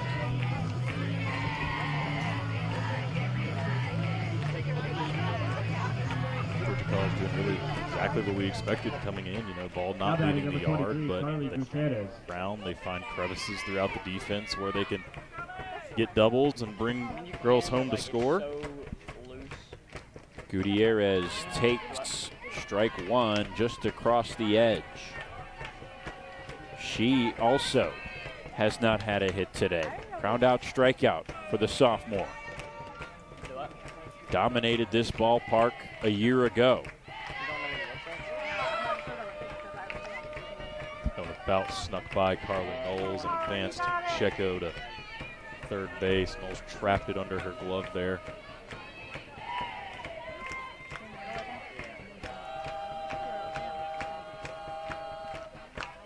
Off the end of the bat, tipped foul back to the screen. It was actually almost a year ago today, perhaps a weekend removed, April 13th.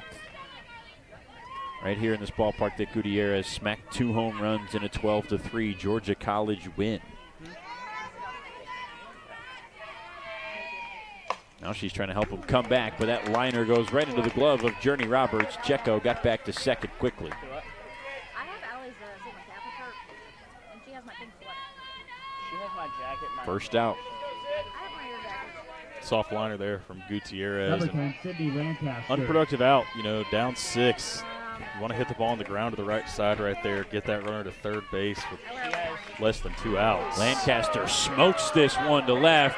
Ray can only watch it go as it caroms off the wall out there in the terrace. And Sydney Lancaster with one pitch has made this a brand new ball game.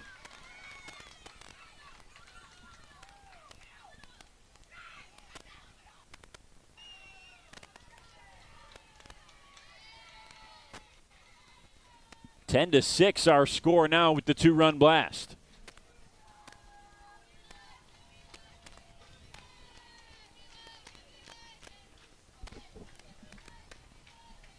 Lancaster, her second home run of the year. She's got 4 in her career. Both have come this season. And now UNG will make a pitching change. Gracie West is done, so we'll step aside as they swap arms. We'll be back in a moment after these words on the Nighthawk Sports Network. At the heart of America's gold rush stands a beacon of leadership, tradition, and excellence. A university that has always led the way, forging an environment for broad-based academics, world-class athletics, and tomorrow's military leaders. The University of North Georgia. Learning and leadership, passion and preparation, transformation and tradition. We are the University of North Georgia. Balance. It isn't just essential in your sport, it's essential in life, especially college life. It's everything you need to thrive in school, in sport, and everything in between. The key is just finding a place where you can pursue it all, because the real beauty lies in the balance. If you want to win in every arena of college life, go D2. Make it yours. Sydney Lancaster, the junior out of Woodstock, belts her second home run of the year, a 2-run blast to put up the 3rd run in this inning. It's 10 to 6 now all of a sudden, a 4-run game as Angelina Badalament throws a first pitch strike to Maddie Todd. Now batting for the Bobcats, number 20. Yeah, Lancaster got all of that one. Ever since top of the 4th inning, 5 runs for Georgia College. Feels like the momentum's been all theirs. And Todd grounds back to the pitcher, Badalament, who fields her position for the second out. Nice play there by Angelina. 1-3 the putout will bring up Emily Hutchison, who tripled and scored last inning.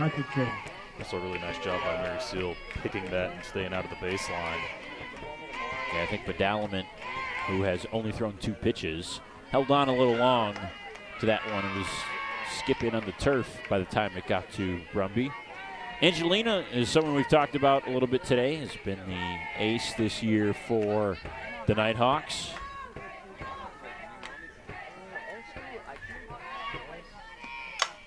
This one's lined into center. Miles dove and couldn't get there. Reeves slides, but it gets past her.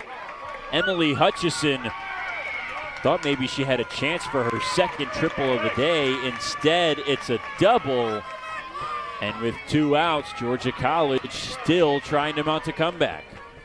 Hard hit ball right back up the middle. Jenna Miles tried to lay out and stop that one. Really no chance. And then obviously snuck by Sydney Reeves. Rare occurrence in center field. Now batting number 14. It was just out of reach of both of them. Perfectly lined, just right of center, where neither could get there with it on the ground. Caroline Pollock, a foul ball on the first pitch for strike 1. Angelina's fired up out there. Every pitch she's excited, man. She brings the energy from pitch 1. A 3.23 ERA this season for Badalament. She is not a stranger to coming out of the bullpen.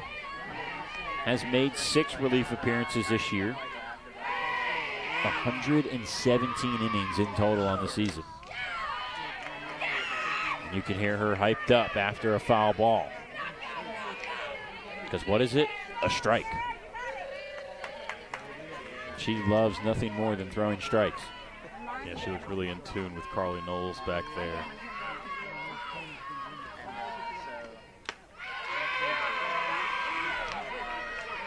Upstairs with the fastball, ball 2.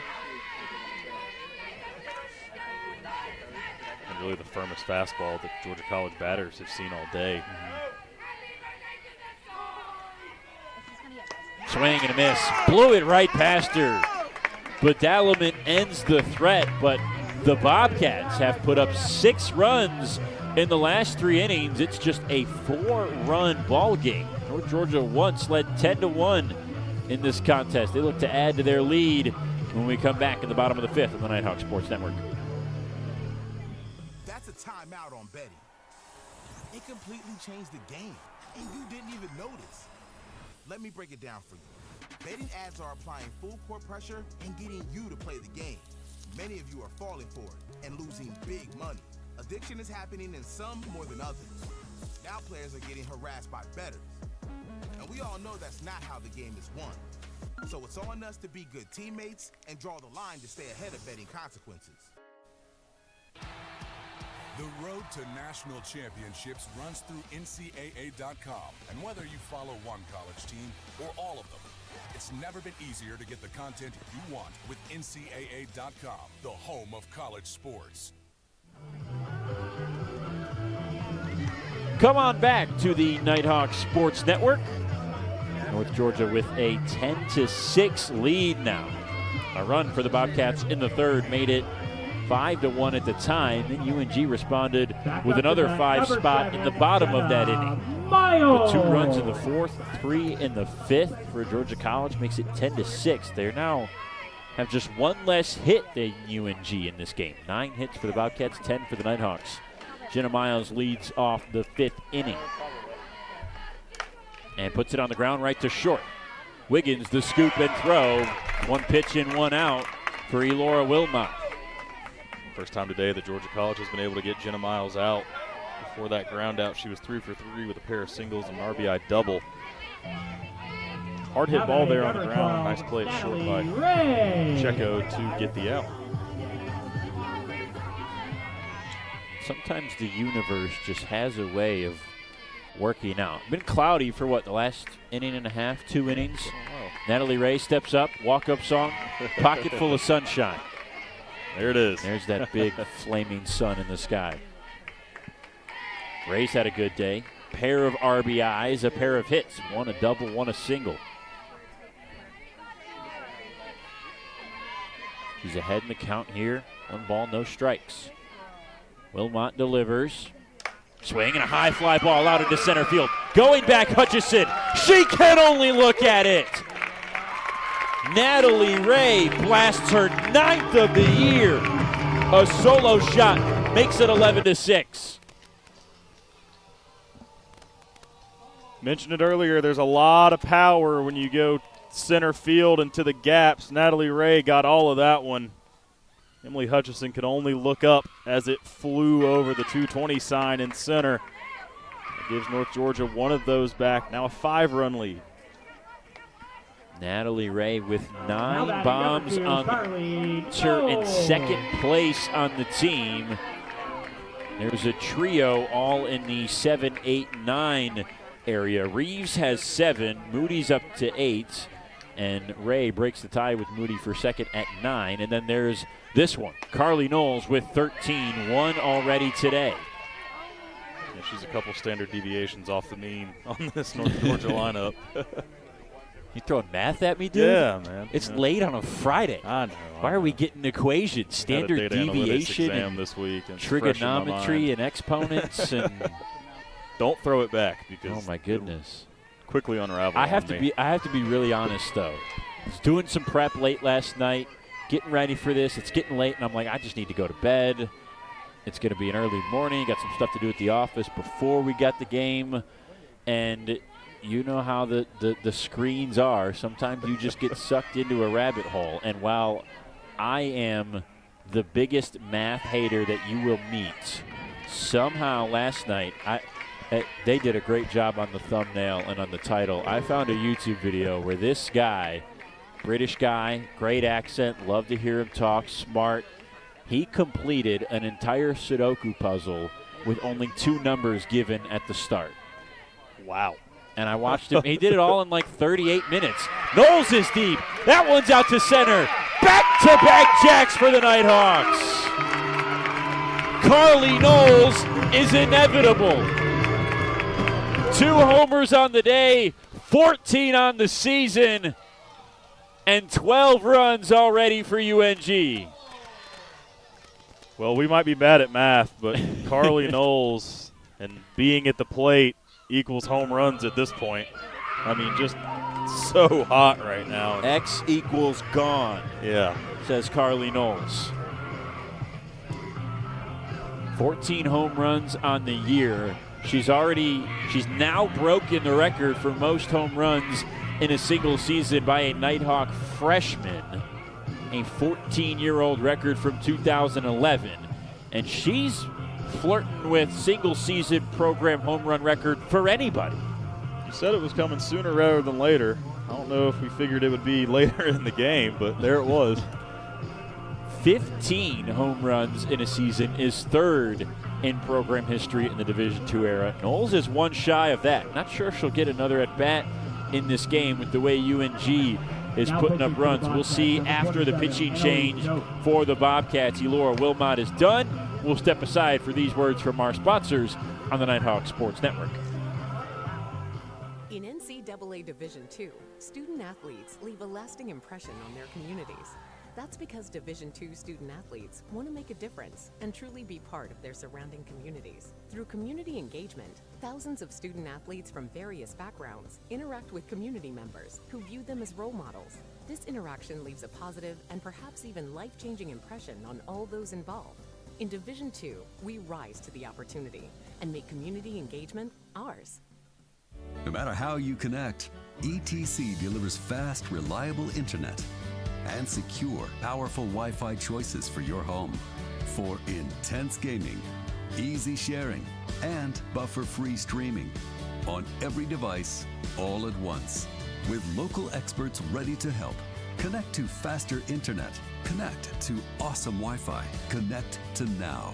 Call or visit etcnow.com to upgrade your internet today.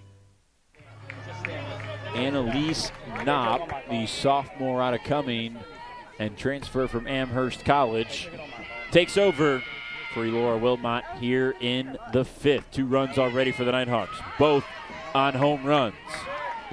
It's an active streak of back-to-back jacks for UNG with Riley Moody, another dangerous home run hitter at the plate. Sun came out and North Georgia decided it was time to hit some home That's all runs, it was. They were tired of the clouds, and who wouldn't be? It's now spring. It's ball season. You play baseball and softball in the sun. How dare there be clouds? How dare there be so much pollen? Oh, my goodness. Don't even get me started. That's going to be the trigger word now. We're both going to start sneezing now. We've had a good day already up here in the booth. Yeah. Oh, and the Zyrtec you got in your bag back took there. the Zyrtec about 3 hours before first pitch so it could kick in time. Knew it was going to be a long day at the ballpark. Floating around all these trees here at Lynn Cottrell Park. Moody taking all the way. He takes strike one on the 3-0. I think my car is probably 2 pounds heavier now than it was when I parked it a couple hours ago. Yeah, I was talking to our statistician, Ryan Shee, earlier, and he said they got out here and the walls were just yellow. So they'd take a towel and just wipe it all off. And I'm sure they'll be doing the same thing in the morning. Yes. And at lunch and dinner. Full count on Moody here. Knopp started behind 3-0. Pounded on the ground foul. Moody will see at least another. Should just have our own tool race, but instead of a tool race, it's just guys running out there with a towel against the wall. Everyone gets their own portion of it. Who can clear the most panels in 30 seconds? Go.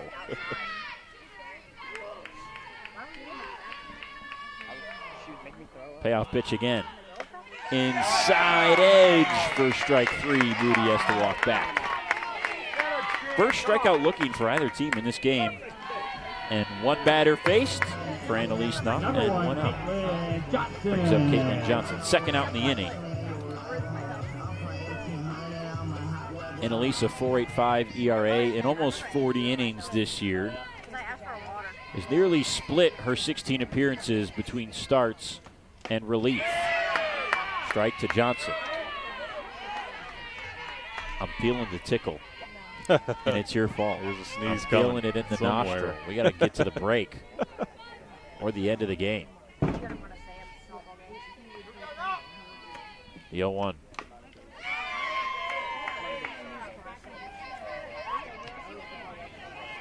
I try to hold off the inevitable as long as I can. I've only taken like 3 allergy pills this year. Wow, to this point, but I saw the headlines. I sneezed the entire drive down to Atlanta one day and was like, what the heck? And then I saw later that day on the headlines that was the record day of pollen, 18,000, whatever you want to call it. And I've taken a pill every day since. I don't know how you can do that. And you've got no immunity. You're northerner. You don't know this. I should have immunity. I own allergy pills because I have allergies every single year. I've just never lived in a state blanketed in pollen. Someone told me today that they don't even deal with it. They said pollen doesn't affect them. Oh, get out of here. I just don't believe it. Spoiled I brat. don't believe it. I don't think it's possible to not be No, affected. there's no way. On the ground to second. Checo is there. Almost threw it away. But Lancaster jumped up, caught it, and landed on the bag for the third out. So North Georgia pads the lead by 2.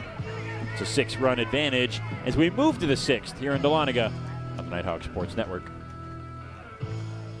That's a timeout on Betty. It completely changed the game, and you didn't even notice. Let me break it down for you. Betting ads are applying full court pressure and getting you to play the game. Many of you are falling for it and losing big money. Addiction is happening in some more than others. Now players are getting harassed by bettors. And we all know that's not how the game is won. So it's on us to be good teammates and draw the line to stay ahead of betting consequences. The road to national championships runs through NCAA.com. And whether you follow one college team or all of them, it's never been easier to get the content you want with NCAA.com, the home of college sports. Here in the 6th, and Georgia College needs to add more runs. They have done so in each of the last 3 innings, but they still trail by 6 after back-to-back solo shots in the bottom of the 5th from Natalie Ray and Carly Knowles. Bobcats will send 8, 9, and 1. Wiggins, Checo, and Caldwell, barring any substitutions, to the plate. We'll see how Brittany Johnson, the first-year head coach, handles the late stages of this game as her team has shown an impressive effort staying in the fight and getting back in this game against the number 8 team in the country. Yeah, I felt like Georgia College had all the momentum. Scored 1 in the third, 2 in the fourth, 3 in the fifth, but his back-to-back home runs by the North Georgia lineup kind of took it all back. Starts it off with a single to the gap and left. Big turn. She will stay at first as Ray guns it in. And for the third straight inning, Georgia College gets a leadoff knock in the first at-bat of the frame. Number 15, Reina Checo. I can't really explain what happened. The first time and a half through the Bobcats lineup, they really weren't putting good swings on the ball at all. And ever since the top of the third inning, they've just been barreling balls all over the field. Reina Checo hit by a pitch and a pop-out today. It seemed like once they got a few hits on Pass back in the third and fourth innings, the Bobcats realized that they could score and that they could hit this North Georgia team, and they've just kind of rode that confidence and that realization the rest of the game to put up these numbers. Yeah, it definitely could be a mental block. You're coming on the road to play a top 10 team in the country. Of course, the mountain gets steeper now with Angelina Badalaman out there. That's obviously North Georgia's ace. And those 2 runs in the bottom of the fifth are going to prove critical in this game. No matter what the result is, that certainly shakes your confidence if you're a Bobcat hitter as well. Checo, check swing, and a K in the box. Swing and a miss. Second strikeout already for Badalaman. Back up to bat. Yeah, Number 6-run 9, lead Caldwell. sounds and feels a lot better than a 4-run lead. Tying run can't come to the plate, right? At least for a while. Not if this batter has anything to say about it, though. Cam Caldwell 3 for 3 today, a single and 2 doubles. Came in with a 443 batting average, and that's going to go a couple points up. Is that good? Yeah, I think so. I'll start bringing out I've never heard a number that deviation, high. I've never heard anyone say 443 batting average before, so I don't know. Yeah, the only time I've heard it is over there. Andrew Zapata was hitting 400s, but yeah, he was for a little bit. To hit, I assume it's near the 450 number now. And hitting 450 this late into the season is just absurd.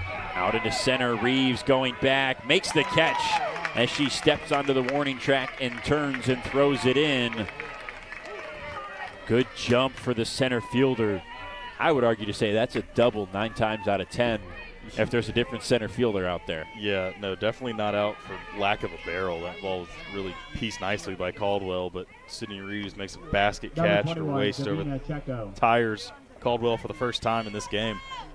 And a big out for North Georgia and Angelina Badalaman. We've seen how Caldwell can kind of spark plug the top of this GCSU lineup. Second out of the inning. Davina Checo back at the dish, doubled her last time up. Had an RBI attached to it and came around to score. The trifecta. The 1-0. Softly into the snow-coned glove of Angelina Badalaman. Checo is out, and the Nighthawks avoid a leadoff single, still hold a 6-run lead, and 2 more runs could end the game in the bottom of the inning when we come back here from Dahlonega on the Nighthawk Sports Network. At the heart of America's gold rush stands a beacon of leadership, tradition, and excellence. A university that has always led the way, forging an environment for broad-based academics, world-class athletics, and tomorrow's military leaders. The University of North Georgia. Learning and leadership, passion and preparation, transformation and tradition. We are the University of North Georgia. Balance. It isn't just essential in your sport, it's essential in life, especially college life. It's everything you need to thrive in school, in sport, and everything in between.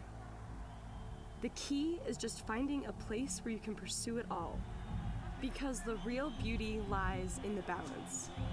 If you want to win in every arena of college life, go D2. Make it yours. Number 22, Mary Seal. Mary Seal Brumby will start off the inning for the Nighthawks. Tegan Laval, Masonette, and Journey Roberts to follow. In the bottom of the 6th, with the game on the line, if UNG can put a base runner on.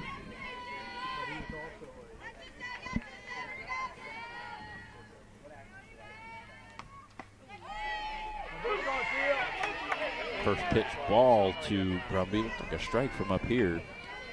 She gets the call and ahead in the count.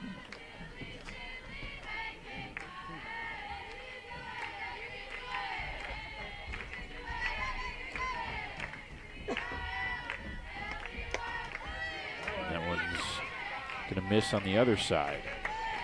I still had that screamer into right field her last time up. Her first and only hit so far today. Reached in the first as she was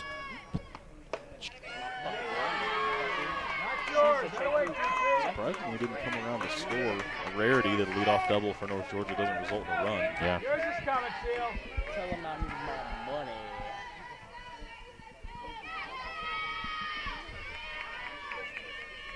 Three balls and no strikes. Does Brumby have the green light?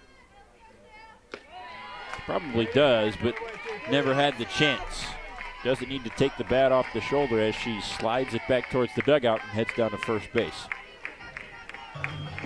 5th walk of the day for the Nighthawks. First walk that Annalise Knopp has surrendered.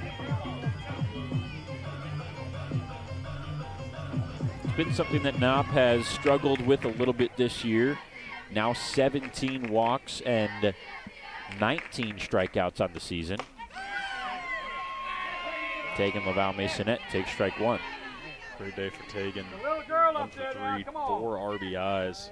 Had that 3-run homer, and then the 4th came on the fielder's choice at third base. Back in the first inning. The 0-1. Fouled away. Look out on the road. No cars over there, thankfully. I think the only car I've seen get hit on that stretch was a fire truck a couple weeks back. It's taxpayer dollars. Yeah, whatever. You can handle that. Yeah.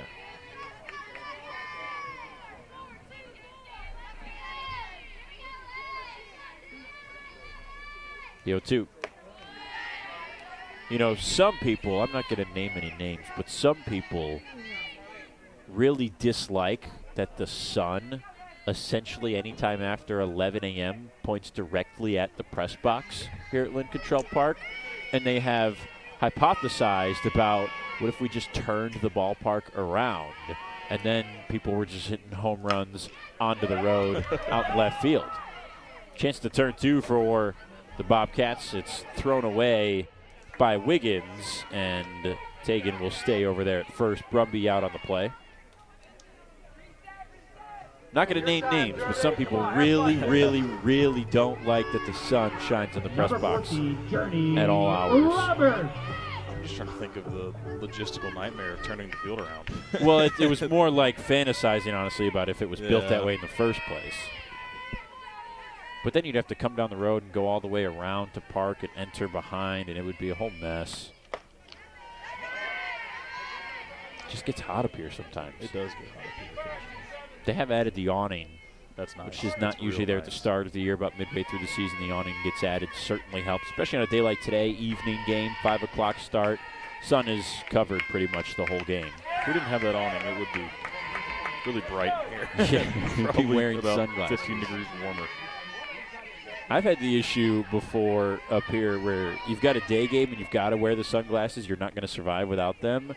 But then because of like the shading of the sunglass and your laptop screen, you can't see the screen. It gets like blacked out by the polarization of the sunglasses. So you got to you look down like a grandma. You put them at the bridge of your nose or at the tip of your nose so you can see the laptop every so often.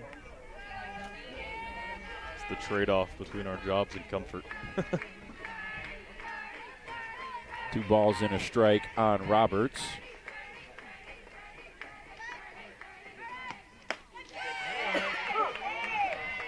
Three balls and a strike.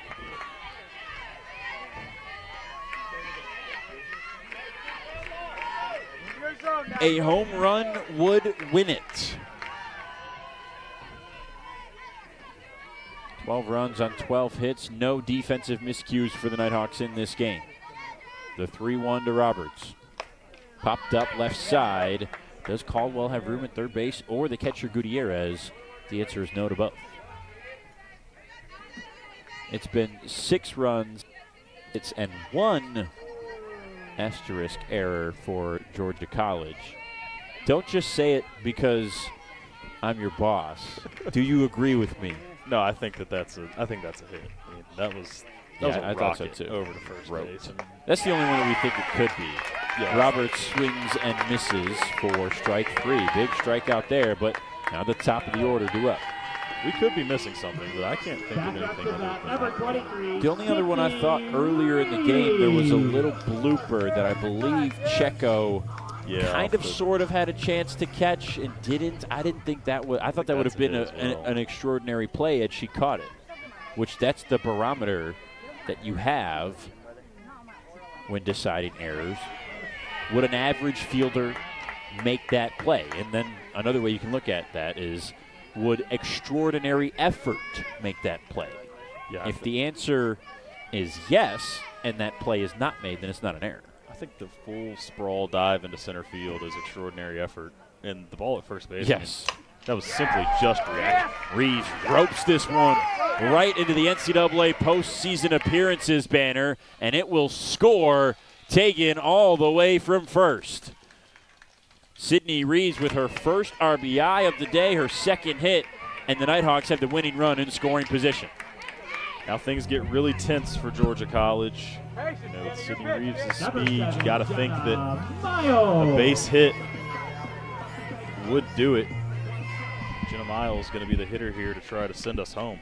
With Sydney's speed, I'm not sure a bunt wouldn't do it.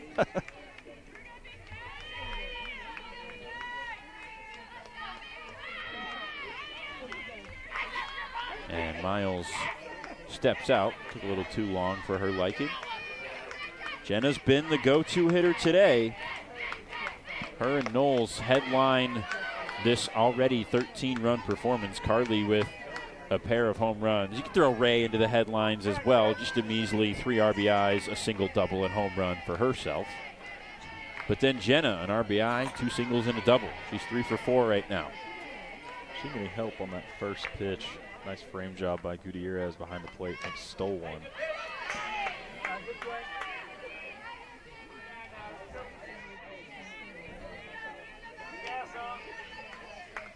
Just did the quick math. Almost vomited saying that word. Miles, Ray, and Knowles, 9 for 12 with 6 runs scored, and let me count them, 7 RBIs and 3 home runs. 5 extra base hits so far in this game combined. I know a team in Cobb County that could use that kind of performance right now. This is not turning into a Braves safe space. It's not what we're doing. I think they could make first pitch on a at Friday. This moment. We'd be here until midnight. Take a ticket number. The 1-2 to Miles on the ground to Checo, and the Bobcats survive one more inning. They make it to the 7th, but they still have a lot of work to do. 6 innings played and a 7-run lead for North Georgia when we come back on the Nighthawk Sports Network.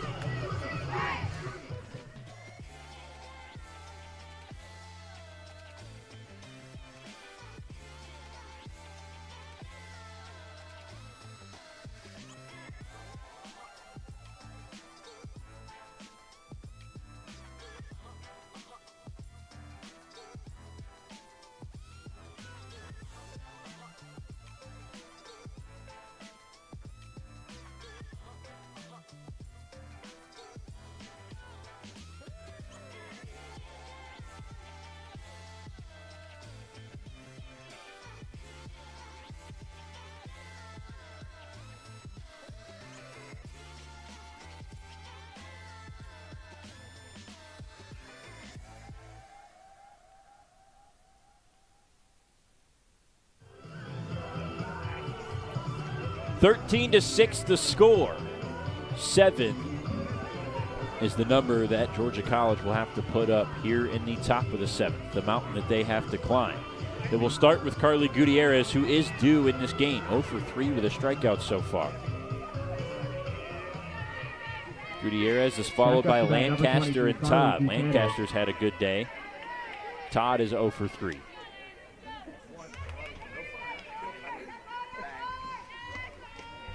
And a first pitch from Angelina Badalaman. I love the 2 seconds of tension after every pitch. Every single one. I'm sure the people at home feel it as well and can hear it just with the way we have to wait every single time to call it.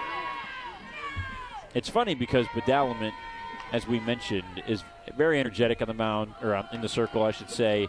All season, she will throw a pitch, and you will hear her yell and say, yeah, many times with a regular reaction umpire before the strike is called. Now it's like, yeah, and then there's that extra second of like almost sort of embarrassment, like is it right? Is it going to be a strike? And then the right hand goes up in the fist, and you see it's a strike.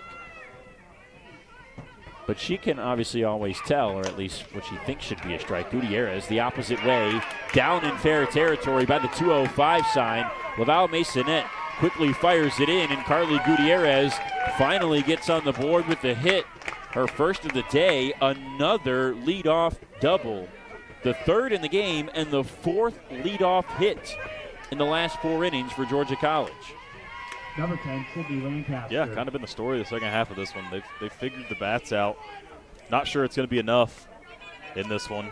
North Georgia holds a 7-run lead in the final frame, but first pitch to Lancaster on the ground. Moody booted it for a second to throw in time over at first base. Moody shielded by Gutierrez running from second to third as she tried to scoop it, but stayed calm, and then we saw that arm speed that we talked about earlier with her as she gunned it over the bag for a big first out. That's a game changer if that play's not made. Yeah, you can afford to have that little hiccup out there when you have the arm that Riley Moody has. Yeah. You can afford to make lunch. and then throw over to first. For Georgia College, they finally started finding some barrels late in this one, and that's got to give them some confidence going into the rest of this series. We expect them to get Badalaman tomorrow early on. Obviously going to be a tough task, as it has been since Angelina came into this one late. Doubleheader tomorrow starts at 12, right back here at Lynn Cottrell Park. Law Enforcement Appreciation first pitch ceremony in the first of that twin billing.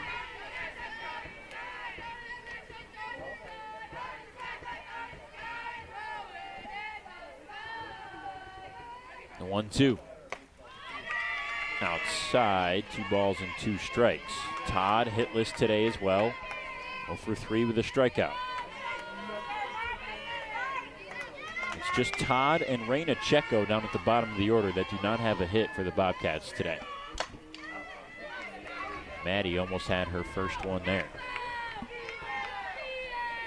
Maddie Todd shares a name with my sister, who today celebrates her 23rd birthday. So happy birthday to Maddie Shabath back in Detroit. She celebrated today with a Tigers win on their home opener against the White Sox, 7-4. So good birthday for her.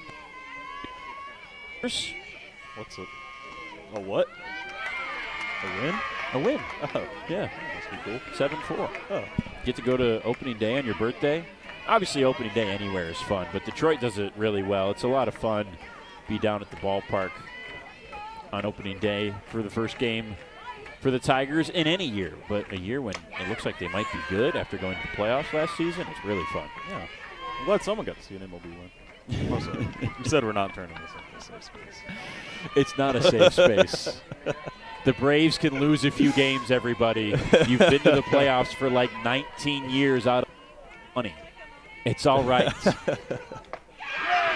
Strike 3 called as Todd has to go back to the dugout knowing she didn't lift the bat off her shoulders. Didn't like the call. Now batting number 28. The full count ends in a strikeout and 1 out away as it all comes down to Emily Hutchison. And a ball low and away. No pressure, Hutchison. Yeah, I'm not feeling any right now. I'm sure she feels more than I do at the moment. Yeah, she definitely Let's do a poll and tally all the Hutchisons in attendance. Who has the most pressure on them right now? Emily's winning, but she's had a great day. 2 for 3, triple-double. She's made your namesake proud. She has. All the Hutchisons are proud today.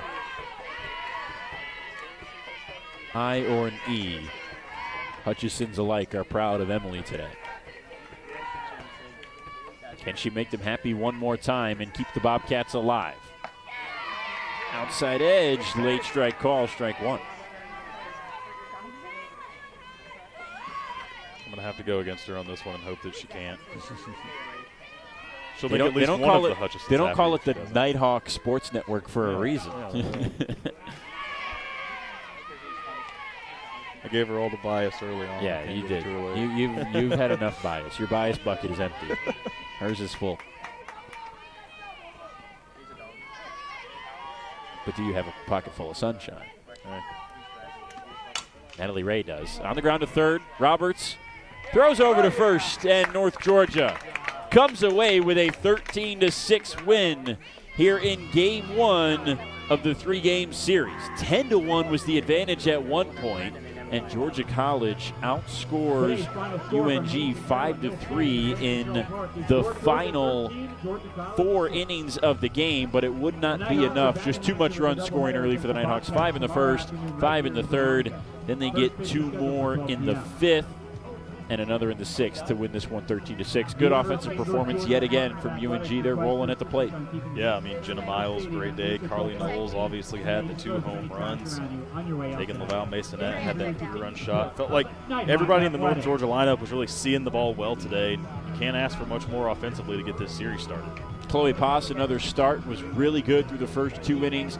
Sputtered a little bit at the end, but she still finishes 3 1/3, 3 runs, but no walks and 5 strikeouts. A really good sign. Yeah, really her first distance start in a while. Maybe fatigue got to her there in the middle innings a bit, but I mean, she's going to come out of here with only 3 earned runs, and anytime your starter can turn that in, it's a good day. Gracie West came in, and Angelina Vidalman finished it out for the Nighthawks. UNG moves to 30-8 overall, 11-2 in conference play, and still number 1 in the league. Georgia College falls to 500 at 18-18 on the year, 11-5 in Peach Belt Conference games this season. For our producer, Alex Adams, and my partner, Ryan Hutchison, I am Brendan Shabath. We thank you so much for joining us here on the Nighthawk Sports Network. Come back tomorrow just before noon. Myself and Alex will be on the call, and Aaron Panu will be producing on the Nighthawk Sports Network. Thank you so much. Have a great night. Nighthawks win 13-6 here on Friday.